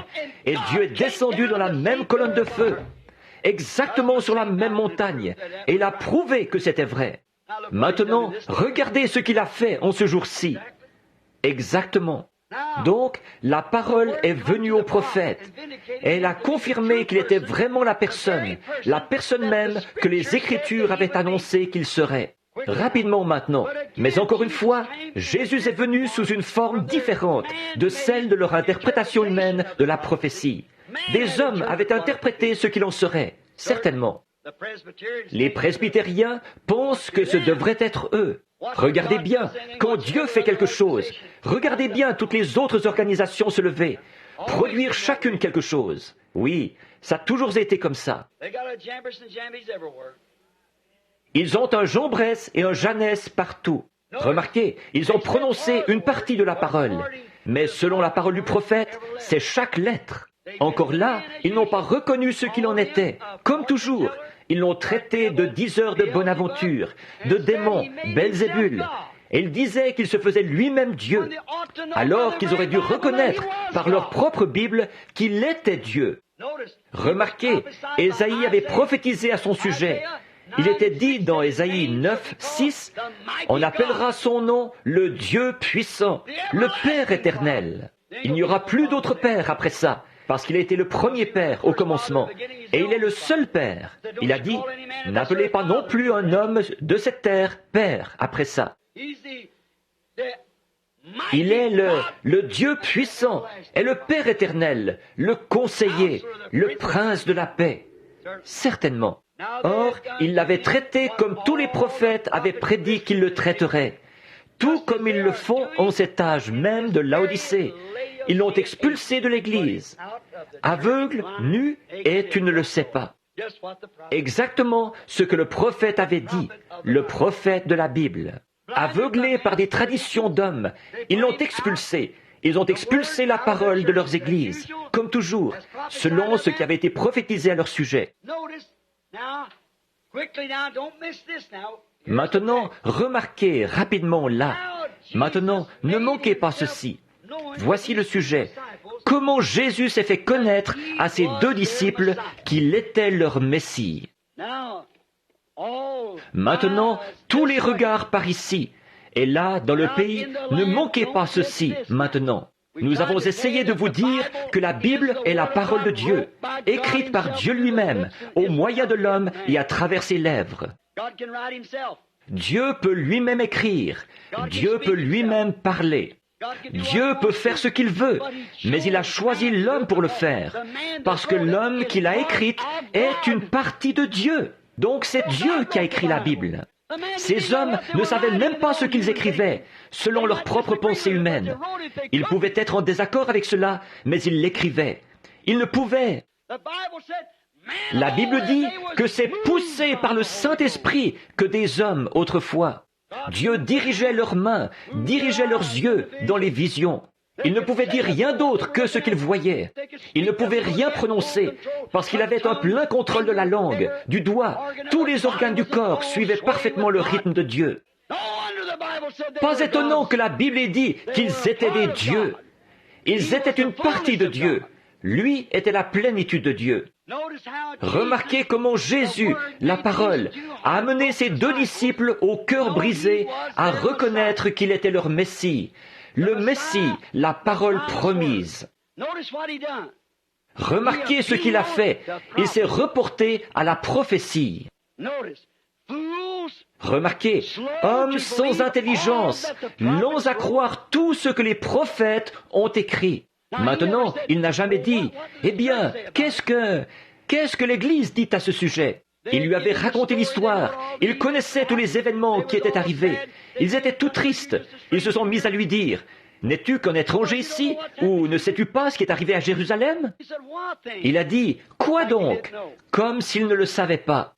Voyez-vous, des fois il fait des choses juste pour voir ce que vous ferez à ce sujet. Voyez? Il a dit, « Quoi donc? Qui était-ce? Qu'est-il arrivé? N'es-tu qu'un étranger ?» Et ils étaient là à parler à l'homme même avec lequel ils avaient vécu pendant 3 ans et demi, et ils ne l'ont pas reconnu. Quoi donc? Qu'est-il arrivé? Eh bien, ils ont dit, Jésus de Nazareth, qui était un prophète. Il n'y a aucun doute dans notre esprit. Il était puissant en parole et en œuvre devant tout le peuple. Nous l'avons vu faire des choses qui l'ont identifié comme le prophète de Dieu pour cet âge-ci. Nous le savons. Et nous croyons qu'il serait le Rédempteur, qu'il rachèterait Israël. Alors il se retourne et il dit, « Vous, hommes sans intelligence, dont le cœur est long à croire que tout ce que les prophètes avaient annoncé à son sujet n'allait pas s'accomplir. » Voyez? Regardez-le bien, maintenant, se référer à la prophétie. Quelle réprimande pour des croyants qui prétendaient croire en lui. Remarquez comment il a abordé le sujet. Il ne l'a jamais dit carrément, « C'est moi votre Messie !» Il aurait pu le faire, car il l'était. Mais remarquez, il s'est identifié dans la parole. Alors, il saurait. S'il l'avait dit, il aurait pu dire ça et que ce ne soit pas vrai. Mais là, quand il s'est mis à parler de tout ce que les prophètes avaient dit à son sujet, et qu'ils ont vu ça, alors ils allaient pouvoir le reconnaître eux-mêmes, si c'étaient des enfants de Dieu. Mais il a attiré leur attention sur ce que les prophètes avaient prédit, et ce à quoi ils avaient dit qu'il fallait s'attendre au moment où le Messie ou son âge allait se manifester. Lui, comme Jean, a laissé la parole, la Bible, identifier leur message. C'est ce que tout vrai prophète ferait. Il n'a pas dit carrément « C'est moi, je suis ». Ça, ce n'est pas un vrai prophète de Dieu, voyez. Mais il a dit « Référez-vous aux Écritures ». Voyez-vous, il ne manque jamais de procéder selon sa manière de faire. Voyez, il disait « Nous connaissons Moïse ». Il a dit « Si vous aviez connu Moïse, vous me connaîtriez ». Il a dit « Moïse a écrit à mon sujet ». Il a dit « Sondez l'Écriture. Vous pensez avoir en elle la vie éternelle, et c'est l'Écriture qui rend témoignage de moi. Allez consulter l'Écriture et voyez ce qu'il en est. » Ici, il ne change jamais de manière de faire. Il ne l'a jamais changé. Il ne peut jamais changer, parce qu'il est le Dieu qui ne change pas. Voyez? Remarquez, tout de suite il s'est tourné vers ses deux disciples, Cléopas et son ami, en chemin vers Emmaüs. Et il a dit, il s'est reporté aux Écritures en s'adressant à eux. Il a dit, « Pourquoi êtes-vous dépourvus d'intelligence, au point de ne pas croire que chaque parole que les prophètes ont écrite au sujet du Messie allait devoir s'accomplir? Oh, quel jour! Jean a fait la même chose. Sondez les Écritures, reportez-vous-y. Il y est dit qu'il y aurait une voix de celui qui crierait dans le désert. D'où suis-je venu? Voyez? Ça aurait dû rendre la chose claire pour eux. C'est vrai, ça devrait rendre la chose claire aujourd'hui, ce que nous voyons le Saint-Esprit faire. À un moment donné, il a dit, sondez les Écritures, et nous, il veut que nous le fassions aujourd'hui. Remarquez, il a commencé par la prophétie de Moïse. La Bible dit, commençant par Moïse et par tous les prophètes, mais il a commencé par Moïse. Un prophète. Moïse avait dit, « Le Seigneur votre Dieu vous suscitera du milieu de vous, du milieu du peuple. Le Seigneur Dieu suscitera un prophète. »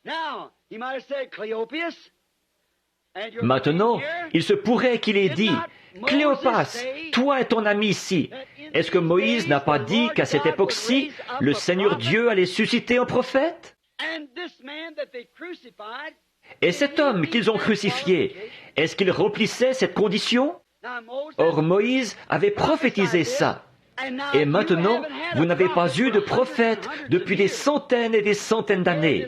Et voilà cet homme qui arrive. Et quel était le précurseur de cet homme, selon vos dires? Vous saisissez? Et tout ce que les prophètes avaient dit à son sujet, pour son âge, il le leur a dit. Il aurait certainement été intéressant de l'écouter. N'auriez-vous pas aimé l'entendre? J'aurais aimé l'entendre parler de ce que les prophètes avaient dit à son sujet. Mais il n'a jamais dit qu'il s'agissait de lui. Il le leur a simplement montré par les prophéties. Il a simplement dit, le prophète a dit que ceci arriverait. Voyez? Retournons donc en arrière pendant quelques minutes. Écoutons maintenant les paroles qu'il a lui-même citées. Regardez bien ici, c'est la parole elle-même qui cite la parole qui le concerne, lui. La parole elle-même cite la parole qui le concerne, lui, sans leur dire qu'il était celui-là, mais en laissant simplement la parole parler d'elle-même. Alors ils reconnaîtraient qui il était. La lettre de la parole, citons la parole dans la chair, citons la parole sous forme de lettre qui s'identifiait pleinement avec lui. Regardez bien maintenant, écoutons-le, il cite. Comment? Bon, nous savons qu'ils avaient été mis bien au courant des derniers événements, à savoir la crucifixion et l'histoire de la résurrection du sépulcre, comme nous venons de les lire. Maintenant, il va tout droit à la parole de prophétie qui le concerne. Maintenant, supposons qu'il ait dit ceci. Il a dit beaucoup plus que ceci, mais observez. Disons que nous l'entendions dire, prenez Zacharie 11:12. Le Messie ne devait-il donc pas être vendu, selon le prophète, pour 30 pièces d'argent? Vous venez de dire que cet homme a été vendu pour 30 pièces d'argent. Prenez, est-ce que vous notez ces passages de l'Écriture? Zacharie 11, 12. Et ensuite il a dit, avez-vous remarqué ce que David a dit dans les psaumes, le psaume 41, 9? Il allait être trahi par ses amis. Et puis encore dans Zacharie 13, 7, il a été abandonné par ses disciples. Et dans le psaume 35, 11, accusé par de faux témoins. Vous venez de dire qu'il l'a été. Ésaïe 53, 7, il était muet devant ses accusateurs. Ésaïe 50, 6, on l'a flagellé, a dit le prophète. Psaume 22, il devait s'écrier sur la croix, « Mon Dieu, pourquoi m'as-tu abandonné ?» Est-ce qu'il l'a fait avant-hier après-midi? Encore au psaume 22, 18, ils se sont partagés ses vêtements. Est-ce qu'ils l'ont fait?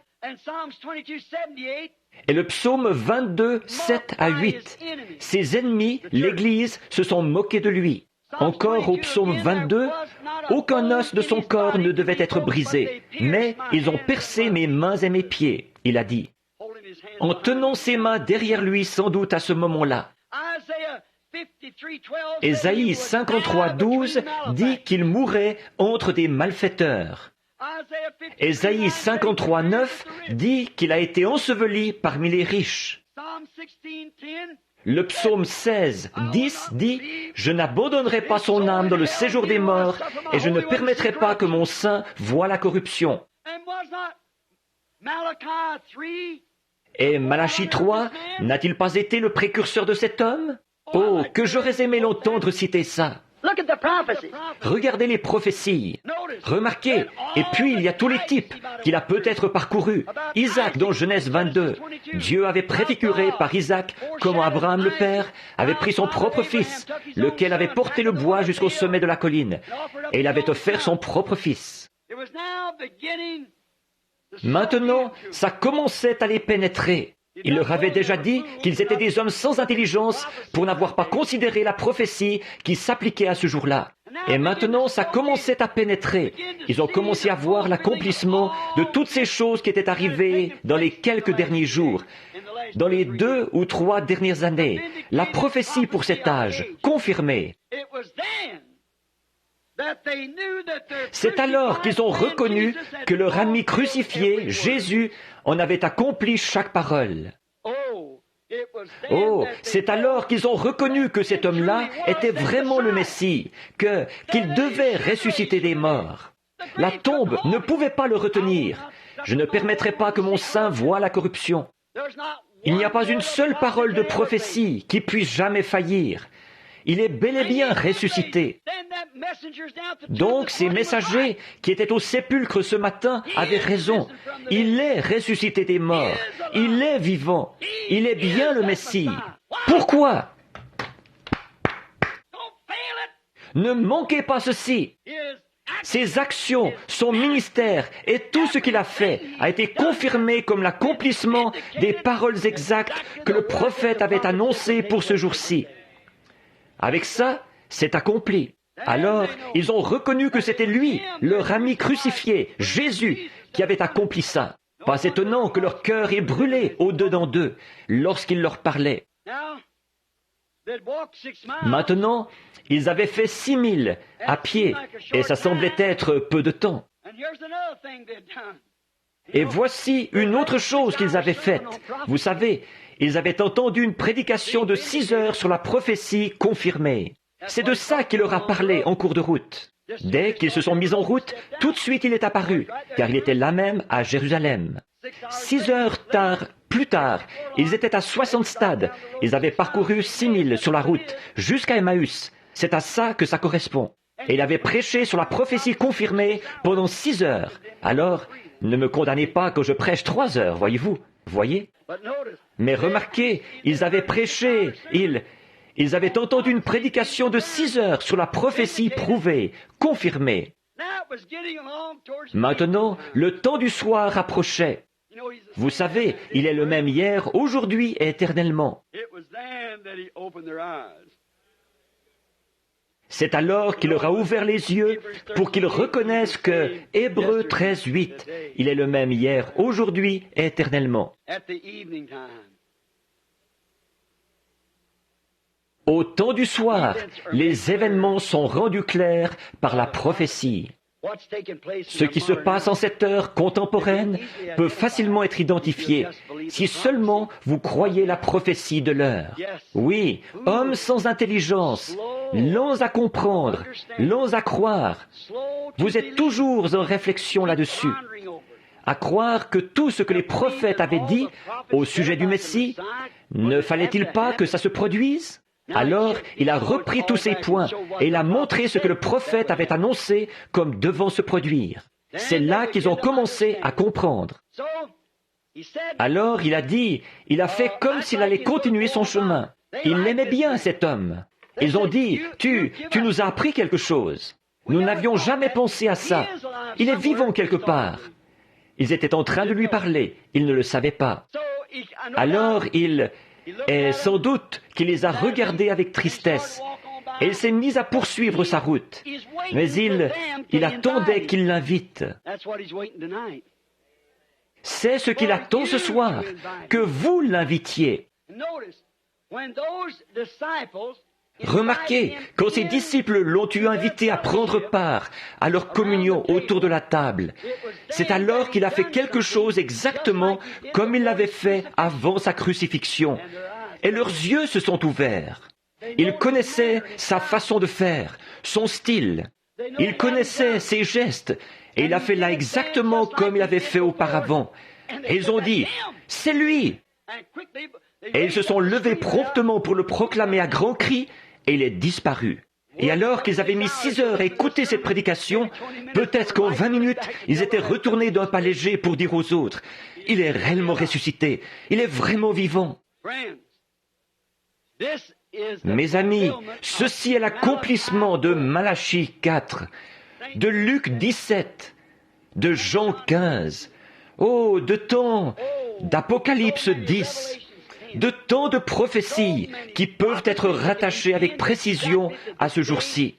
Et aussi dans le livre de Marc et dans Matthieu, où il a dit qu'il y aurait ces grands signes et prodiges qui apparaîtraient dans le ciel. Et les gens appellent ça des soucoupes volantes. Elles peuvent disparaître par la puissance et à la vitesse de la pensée. Une intelligence qui peut venir là. Il peut écrire, il peut parler, il peut faire ce qu'il veut. La grande colonne de feu, le même hier, aujourd'hui et éternellement. Et des phénomènes qui se produisent sur la terre. Des pyramides de fumée qui montent dans l'air très haut, là où il ne peut y avoir de l'humidité ni rien, à 30 000 d'altitude.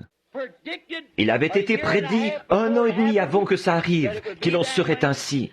Ensuite, tournez la photo et voyez qui est celui qui regarde en bas. Il n'y a pas une parole qui ait jamais failli de tout ce qui a été annoncé. Et voici la parole écrite de Dieu qui confirme que c'est la vérité. Et c'est de nouveau le temps du soir. Je me demande s'il voudrait bien revenir, par sa grâce, ce soir, et faire quelque chose maintenant comme il l'avait fait à l'époque.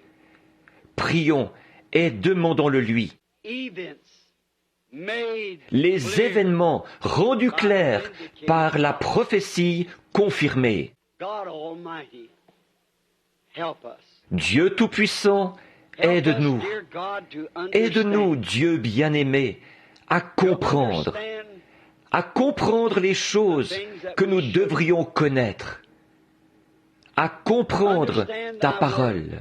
Et maintenant, Seigneur, nous avons entendu des prédications depuis près de 2000 ans maintenant, des choses écrites dans des livres.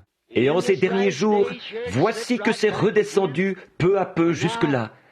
Et maintenant, le temps du soir approche. Les méthodistes, les baptistes, les presbytériens et beaucoup d'autres, au cours des âges, ont parlé avec toi.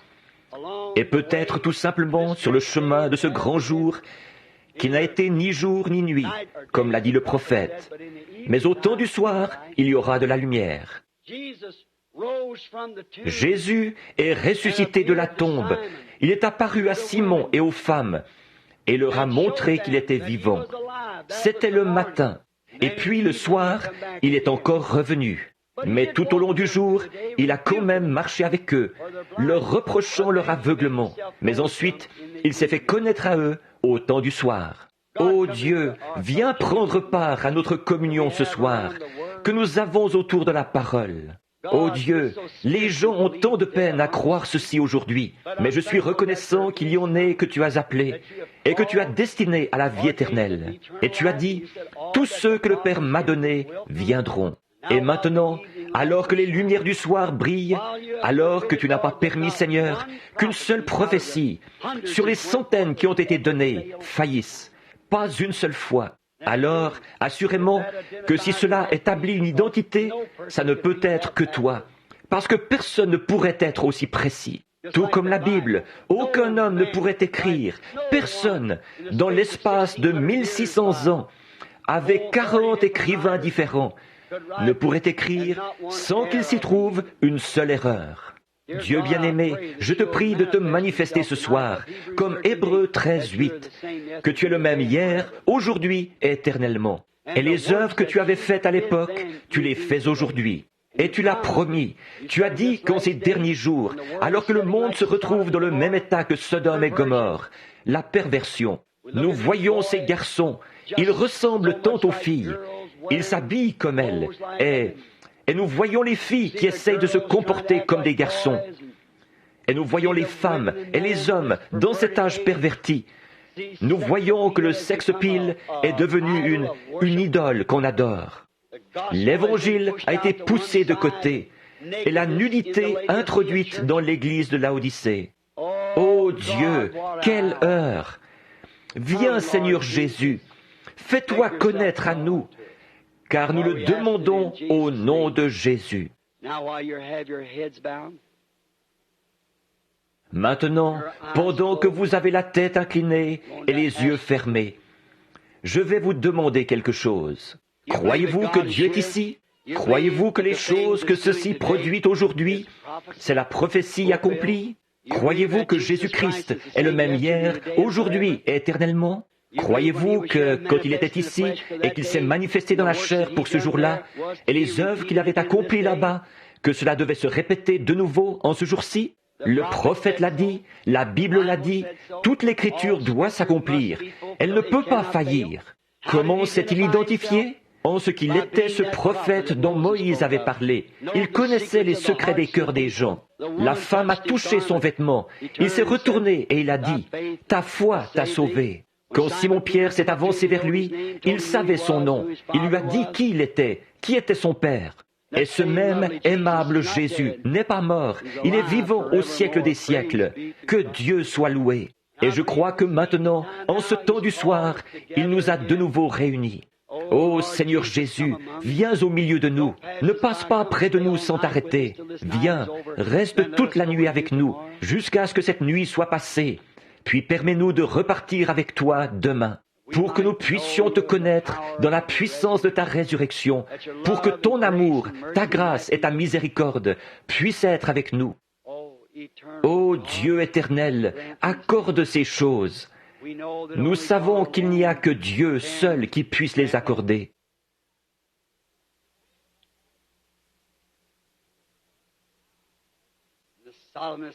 Dans la solennité de cette heure, que nous disions ceci. Dieu notre Père, notre chair est une piètre demeure pour toi.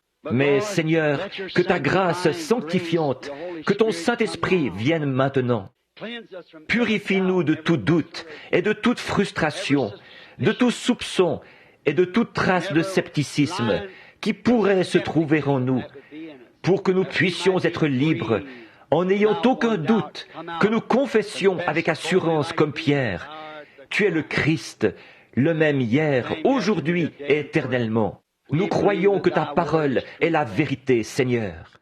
Permets-nous simplement de voir, avant de commencer cette ligne de prière, Seigneur, fais-toi connaître à nous. Comme tu l'as dit, ce qui arriva du temps de Lot, alors qu'Abraham, ce groupe appelé à sortir, attendait un fils promis. Lot était là-bas à écouter un Billy Graham contemporain et un Oral Roberts qui s'adressait à cette dénomination établie là-bas comme une nation. Mais Abraham était un résident temporaire, sans organisation, seulement ce petit groupe qui allait çà et là dans le pays qu'il devait hériter. Et ceux qui sont doux hériteront la terre. Un jour, à l'ombre d'un arbre, pendant qu'ils étaient assis à se reposer, Dieu est descendu sous la forme d'un homme. 2 anges sont descendus à Sodome. Et Dieu, dans la chair humaine, a prouvé que c'était lui. Il a dit, « Abraham, où est ta femme Sarah ?» Quelques jours auparavant, il était Abram, et S-A-R-A-I, Sarai, non pas Sarah, princesse. Et tu l'as appelée par son nom de princesse, la fille d'un roi. Tu as appelé Abraham par son nom, Abraham, père de nations. Et tu as dit, je vais te visiter. Ô Dieu, comme le cœur de ce prophète a dû bondir. Il a reconnu qui tu étais juste à ce moment-là. Ce n'est pas étonnant qu'il t'ait lavé les pieds, qu'il ait sorti toute la nourriture qu'il avait, la meilleure, et qu'il l'ait mise devant toi. Il savait que c'était Dieu qui était là. Alors il a dit, « Où est Sarah ?» comme s'il ne le savait pas. Et Abraham lui a dit, « Il est dans la tente, elle est dans la tente derrière toi. » Et tu as dit ce qui allait arriver, et elle, dans son cœur, elle en a douté. Et alors tu as dit à Abraham, « Pourquoi Sarah a-t-elle douté de ça, en disant dans son cœur, « Ces choses ne sont pas possibles. Y a-t-il quelque chose qui soit trop difficile pour Dieu ?» Ô Dieu, Jésus, Dieu manifesté de la parole, tu as dit, ce qui arriva du temps de Sodome. Le monde serait dans cet état-là juste avant la destruction du monde des nations, la dispensation des nations. Nous en sommes là, sodomites jusqu'à la moelle. Et alors, tu as dit que le Fils de l'homme, ce qui se rapporte toujours à un prophète, serait révélé à cette heure-là. Accomplis tes paroles, ô Dieu. Nous, tes enfants qui croient, nous attendons avec des cœurs sincères que tu nous donnes la foi, Seigneur, pour que, quand nous aurons la ligne de prière, les gens croient.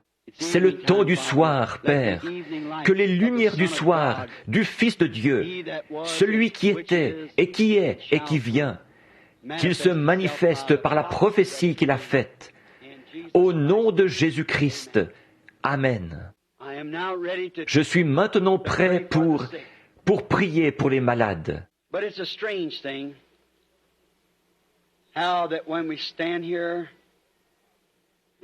Mais c'est une chose étrange, là, quand nous nous tenons ici.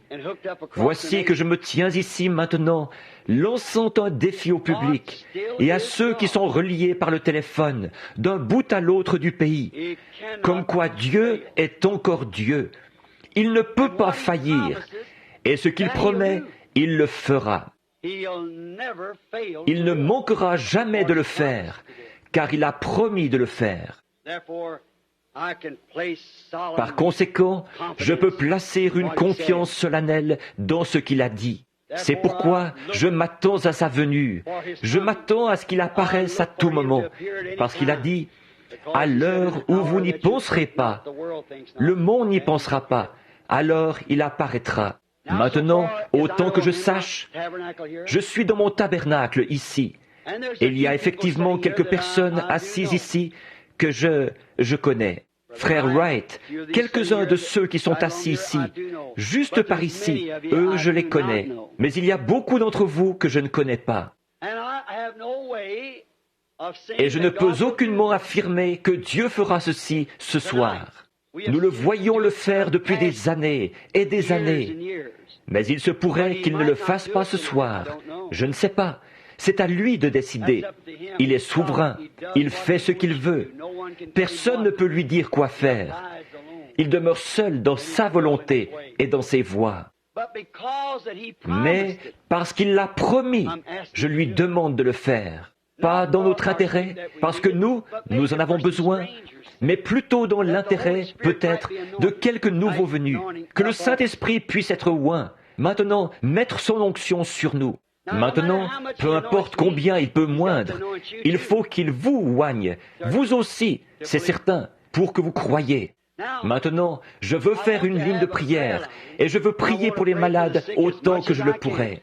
Maintenant, nous pouvons soit former une ligne, appeler les gens et les faire monter ici, une ligne de prière, et prier pour tout le monde ici qui est malade, je suppose. Faire venir mes frères ministres ici à nos côtés et vous imposer les mains. Ça, nous pouvons certainement le faire.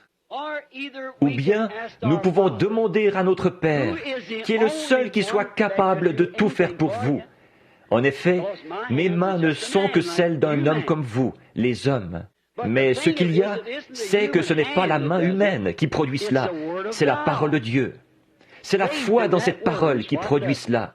Il n'y a rien de scientifique là-dedans. Ce n'est pas scientifique du tout. Il n'y a pas une seule chose que le chrétien ait dans son armure qui soit scientifique. Le saviez-vous? L'amour, la joie, la paix, la longanimité, la bonté, la douceur, la bienveillance, la patience, la foi, le Saint-Esprit, tout cela n'est pas perçu par la science. Et c'est la seule chose qui soit réelle et durable. Tout ce que vous voyez vient de la terre et retourne à la terre. Mais les choses que vous ne pouvez pas voir de vos yeux, mais que vous voyez se manifester elles-mêmes, c'est ça le monde éternel. Croiriez-vous, si Dieu voulait bien se manifester et montrer qu'il est ici vivant, faisant les mêmes choses qu'il avait faites au commencement, après ce message, accepteriez-vous cela comme votre guérison? Puisse Dieu l'accorder. Maintenant, je demande à n'importe quelle personne dans la salle, peu importe qui vous êtes ou d'où vous venez, je vous demande seulement de croire solennellement que ce message est la vérité. C'est ça le message que Dieu a dans sa Bible pour cette heure-ci. C'est que Jésus-Christ est ici ce soir et qu'il est vivant. Maintenant, presque, vous tous, vous me connaissez. Je suis ici dans la ville même où j'ai été élevé. Je n'ai même pas complété mes études primaires. C'est l'exacte vérité. Et vous me connaissez depuis assez longtemps. J'espère que j'ai vécu devant vous de manière à vous démontrer que je suis honnête et sincère. Je ne suis pas un hypocrite. Même mes critiques ne disent pas ça. Eux, ils disent simplement, vous n'êtes pas un hypocrite, mais vous êtes tout simplement dans l'erreur. Vous êtes simplement dans l'erreur par ignorance. Ce n'est pas volontaire. Je ne pense pas que je sois dans l'erreur par ignorance, parce que la parole de Dieu rend témoignage de mon message, et elle devrait vous déclarer de qui il s'agit.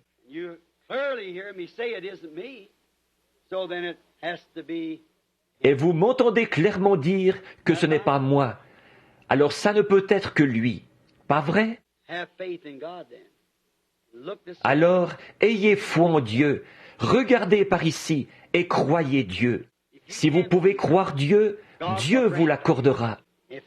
S'il peut faire cela comme il l'a fait auparavant, alors il est toujours Dieu. Vous croyez ça?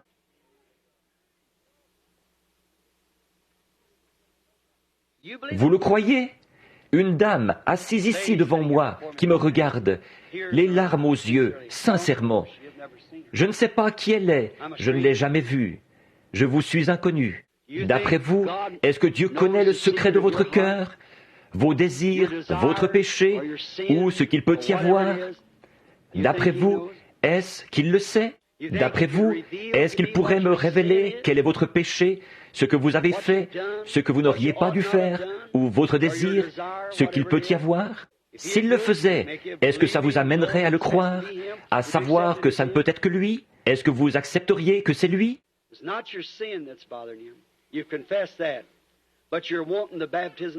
Ce n'est pas votre péché qui vous tracasse. Vous l'avez confessé.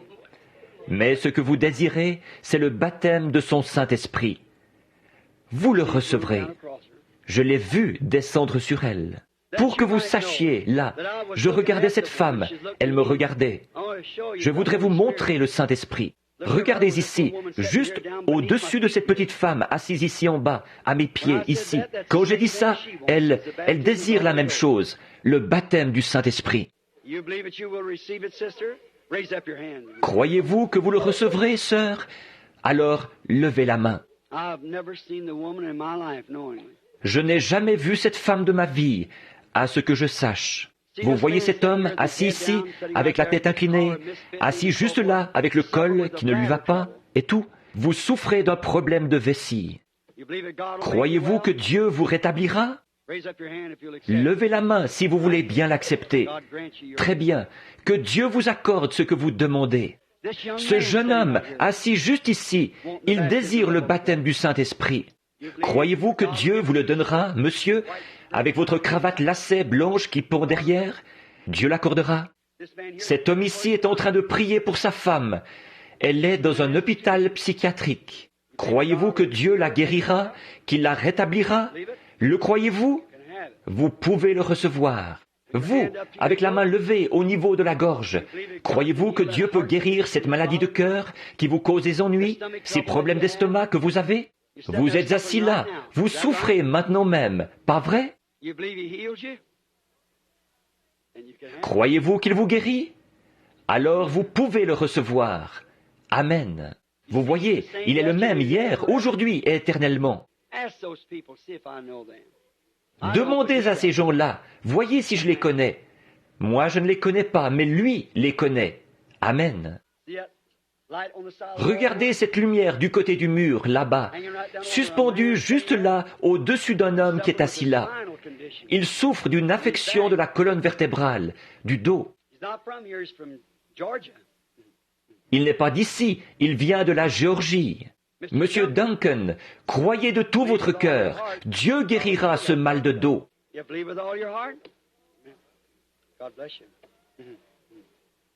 Vous croyez de tout votre cœur? Que Dieu vous bénisse. Voici un homme assis tout au fond, ici, qui a mal au dos. Il me regarde. Je ne le connais pas, mais c'est Monsieur Thompson. Vous croyez? Levez-vous, monsieur, là-bas, pour que... Je vous suis inconnu. C'est exact. Mais vous êtes assis là, en train de prier. Votre mal de dos est guéri maintenant. Jésus-Christ vous rétablit. Il y aura de la lumière vers le temps du soir. Ne voyez-vous pas? Il est ici ce soir. Il est le grand je suis. Il est le même hier, aujourd'hui et éternellement. Le croyez-vous? Êtes-vous satisfait et convaincu qu'il s'agit ici de Jésus-Christ, qui se fait connaître, qui s'identifie par la prophétie? Ne vous inquiétez pas au sujet de cet œil. Dieu guérit les malades et les affligés. Combien de gens Combien ici sont malades? Faites voir vos mains. Ça tire tellement, et il y a tellement de tension, semble-t-il. Y en a-t-il parmi vous qui ont des cartes de prière? Je ne peux pas voir comment je pourrais vous faire venir jusqu'ici. Je voudrais prier pour vous, mais je ne sais pas comment faire. Vous voyez ce qu'il y a? Regardez au mur. Comment vais-je les faire passer là? Que faire si vous avez une allée pleine de monde? L'autre, elle est bloquée là. Tout le monde est immobilisé. Soyez attentifs. Écoutez-moi bien. Vous ai-je déjà dit une seule chose au nom du Seigneur qui ne soit pas arrivée? Est-ce exact? Tout a toujours été vrai. Je ne vous ai jamais demandé un seul sou de ma vie, n'est-ce pas? Pas une seule fois. Je n'ai jamais ramassé une offrande de ma vie. Je ne suis pas ici pour l'argent. Je ne suis pas ici pour vous séduire. Je suis ici pour manifester la parole de Dieu de cette heure. Je vous ai dit la vérité et Dieu en a rendu témoignage que c'est la vérité. Maintenant, je vous dis, ainsi disent les Écritures, que si le croyant impose les mains aux malades, Jésus a dit, ceux-ci seront guéris. Croyez-vous ça? Alors, dans la présence de Dieu, ne croyez-vous pas qu'il le fera maintenant même? Maintenant, imposez-vous les mains les uns aux autres et gardez-les simplement là pendant un instant. Maintenant, ne priez pas. Imposez-vous seulement les mains les uns aux autres. Là-bas, dans le pays, et moi-même, je les pose sur ces mouchoirs. Maintenant, je veux que vous me regardiez un petit instant. Qu'est-ce que Dieu n'a pas accompli? Considérez la parole là, que nous avons lue, les prophéties dont nous avons parlé, alors que Jésus s'était identifié par les prophéties. Maintenant, considérez l'heure. Et ces 3 dernières semaines, là, nous avons situé l'heure où nous vivons. Considérez ce que nous avons lu, là, au sujet des faux prophètes et des signes qui iraient presque jusqu'à séduire les élus. De la parole qui était manifestée, du Dieu de cet âge qui a aveuglé le mensonge, les cœurs des gens. Et Dieu lui-même qui a dit par ses prophéties que ces choses se produiraient dans cet âge de Laodicée. Il n'y a rien qui n'a pas été accompli. Dieu est ici, exactement le même Dieu qui a parlé à ces gens en route vers Emmaüs, qui s'est identifié par les prophéties qui avaient été prédites à son sujet. Il est ici ce soir, identifiant sa présence par les prophéties prédites pour cet âge-ci.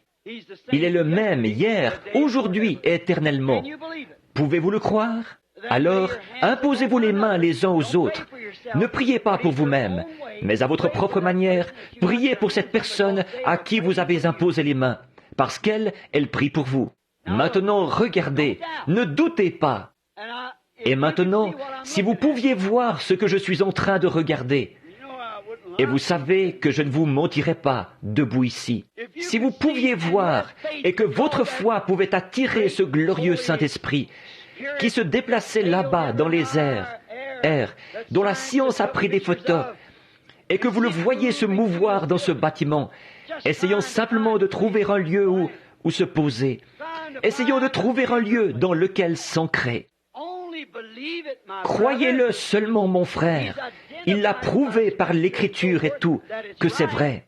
Maintenant, priez avec sincérité pour cette personne sur laquelle vous avez posé les mains. Elle prie pour vous. Bien-aimé Jésus de Nazareth, certes, nous sommes conscients, Seigneur, par la parole que tu es ici, par la promesse que tu es ici. Là où 2 ou 3 sont assemblés en mon nom, je suis là au milieu d'eux. Et voici les signes qui accompagneront ceux qui auront cru. S'ils imposent les mains aux malades, ceux-ci seront guéris. Partout là-bas où l'on est relié par le téléphone, puisse le glorieux Saint-Esprit entrer dans chaque assemblée. Puisse la même sainte lumière que nous regardons ici même dans l'Église, puisse-t-elle tomber sur chacun d'eux sans exception, et puisse-t-il être guéri en ce moment. Nous réprimons l'ennemi, le diable, en présence de Christ. Nous disons à l'ennemi qu'il est vaincu par les souffrances subies pour autrui, la mort du Seigneur Jésus et la résurrection triomphale le 3e jour, et par la preuve qui a été faite qu'il est ici parmi nous ce soir, vivant après 1900 ans. Que l'Esprit du Dieu vivant remplisse chaque cœur de foi et de puissance et de vertus guérissantes issues de la résurrection de Jésus-Christ, celui qui est identifié maintenant par cette grande lumière qui tournoie dans l'Église en sa présence. Au nom de Jésus-Christ, accorde-le pour la gloire de Dieu. Puissent ces mouchoirs sur lesquels nous prions, puissent-ils parvenir aux malades et aux affligés auxquels ils sont destinés. Le même Saint-Esprit qui est ici maintenant, en train de s'identifier, puisse-t-il s'identifier sur chaque patient sur lequel ces mouchoirs seront posés. Puisse la présence de Dieu remplir tellement leur cœur de foi que la maladie de leur corps sera guérie. Nous demandons ceci pour la gloire de Dieu, dans la présence de Jésus-Christ et au nom de Jésus-Christ.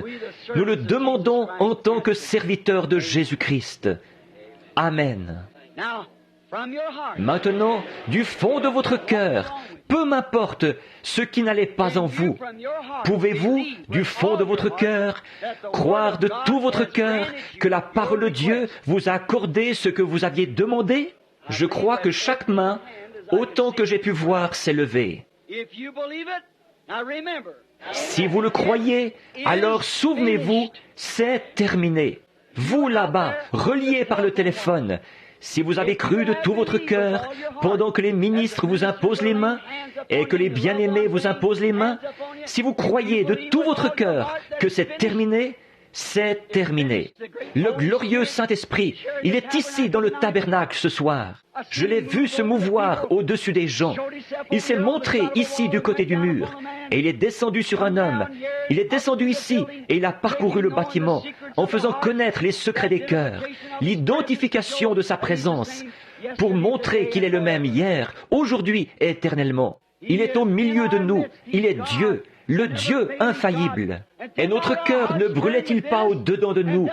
Et ne brûle-t-il pas maintenant de savoir que nous sommes maintenant dans la présence de Jésus-Christ ressuscité, à qui soit la gloire et la louange au siècle des siècles, qui est l'empreinte du tout-puissant Jéhovah, qui est descendu sous forme d'une colonne de feu dans un buisson ardent pour attirer l'attention d'un prophète, qui était descendu sur la montagne, et quiconque, sauf Moïse et Josué, osait la toucher devait être tué. Et alors, il a conduit les enfants d'Israël dans le désert pendant qu'ils faisaient route. C'était un type du peuple appelé à sortir aujourd'hui. Le voici par la recherche scientifique. Il s'est même identifié devant la science. Et par ses actions mêmes, et par sa prophétie même, les choses qui ont été prophétisées qu'il allait faire en ce jour-ci, afin d'établir qu'il est le même hier, aujourd'hui et éternellement, ont été parfaitement confirmées.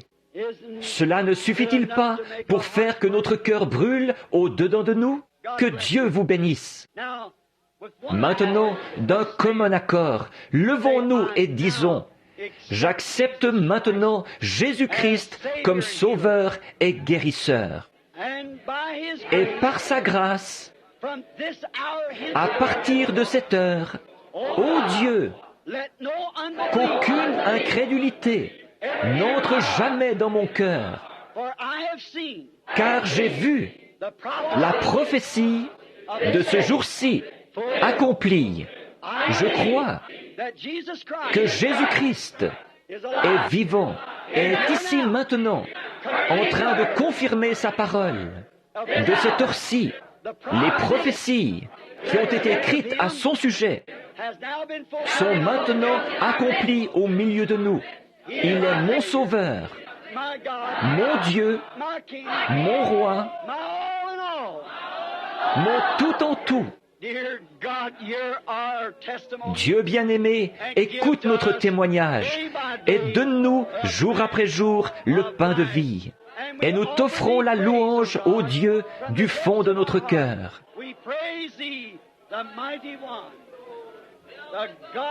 Nous te louons, toi le puissant, le Dieu des prophètes. Au nom de Jésus-Christ, Amen. Oh, quel moment, quel temps! Only believe, only believe, just only believe. All things are possible.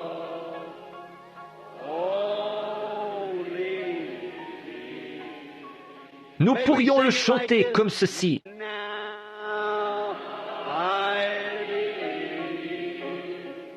Oh, now I believe. All things are possible. Oh, now I believe. Now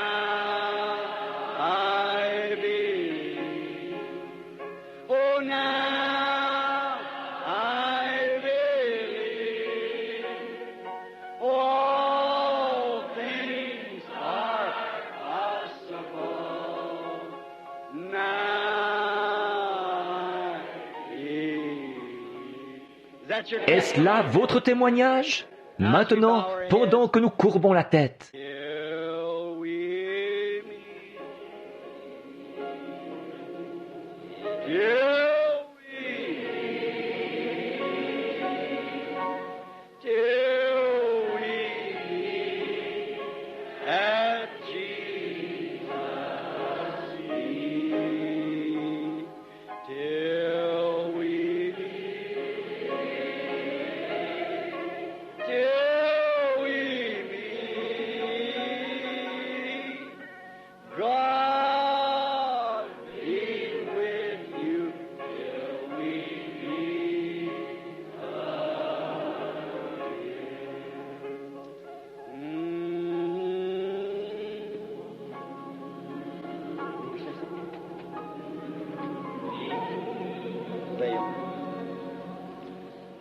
Voudrais-tu dire quelque chose?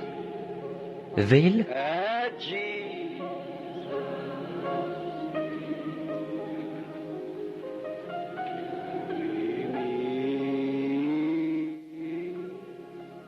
Till we meet. God be with you till we meet. Avec nos têtes inclinées, frère Vail se tient ici pour terminer la réunion par la prière. Frère Lee Vail, c'est un écrivain de ce tabernacle en ce qui concerne la documentation et les livres et ainsi de suite. Un très précieux frère. Il a été avec moi dans plusieurs campagnes. J'aimerais pouvoir donner l'occasion à tous les ministres, les faire monter ici et leur parler. Vous comprenez, j'en suis sûr. Tous les ministres, nous sommes contents de vous avoir ici. Tous les laïcs, les gens de différentes églises, et que sais-je encore, nous sommes contents de vous avoir ici. Et c'est vraiment notre prière les uns pour les autres. Dieu soit avec vous, jusqu'à ce que nous nous revoyions. Avec nos têtes inclinées et nos mains levées, chantons-le de nouveau à Dieu, très doucement.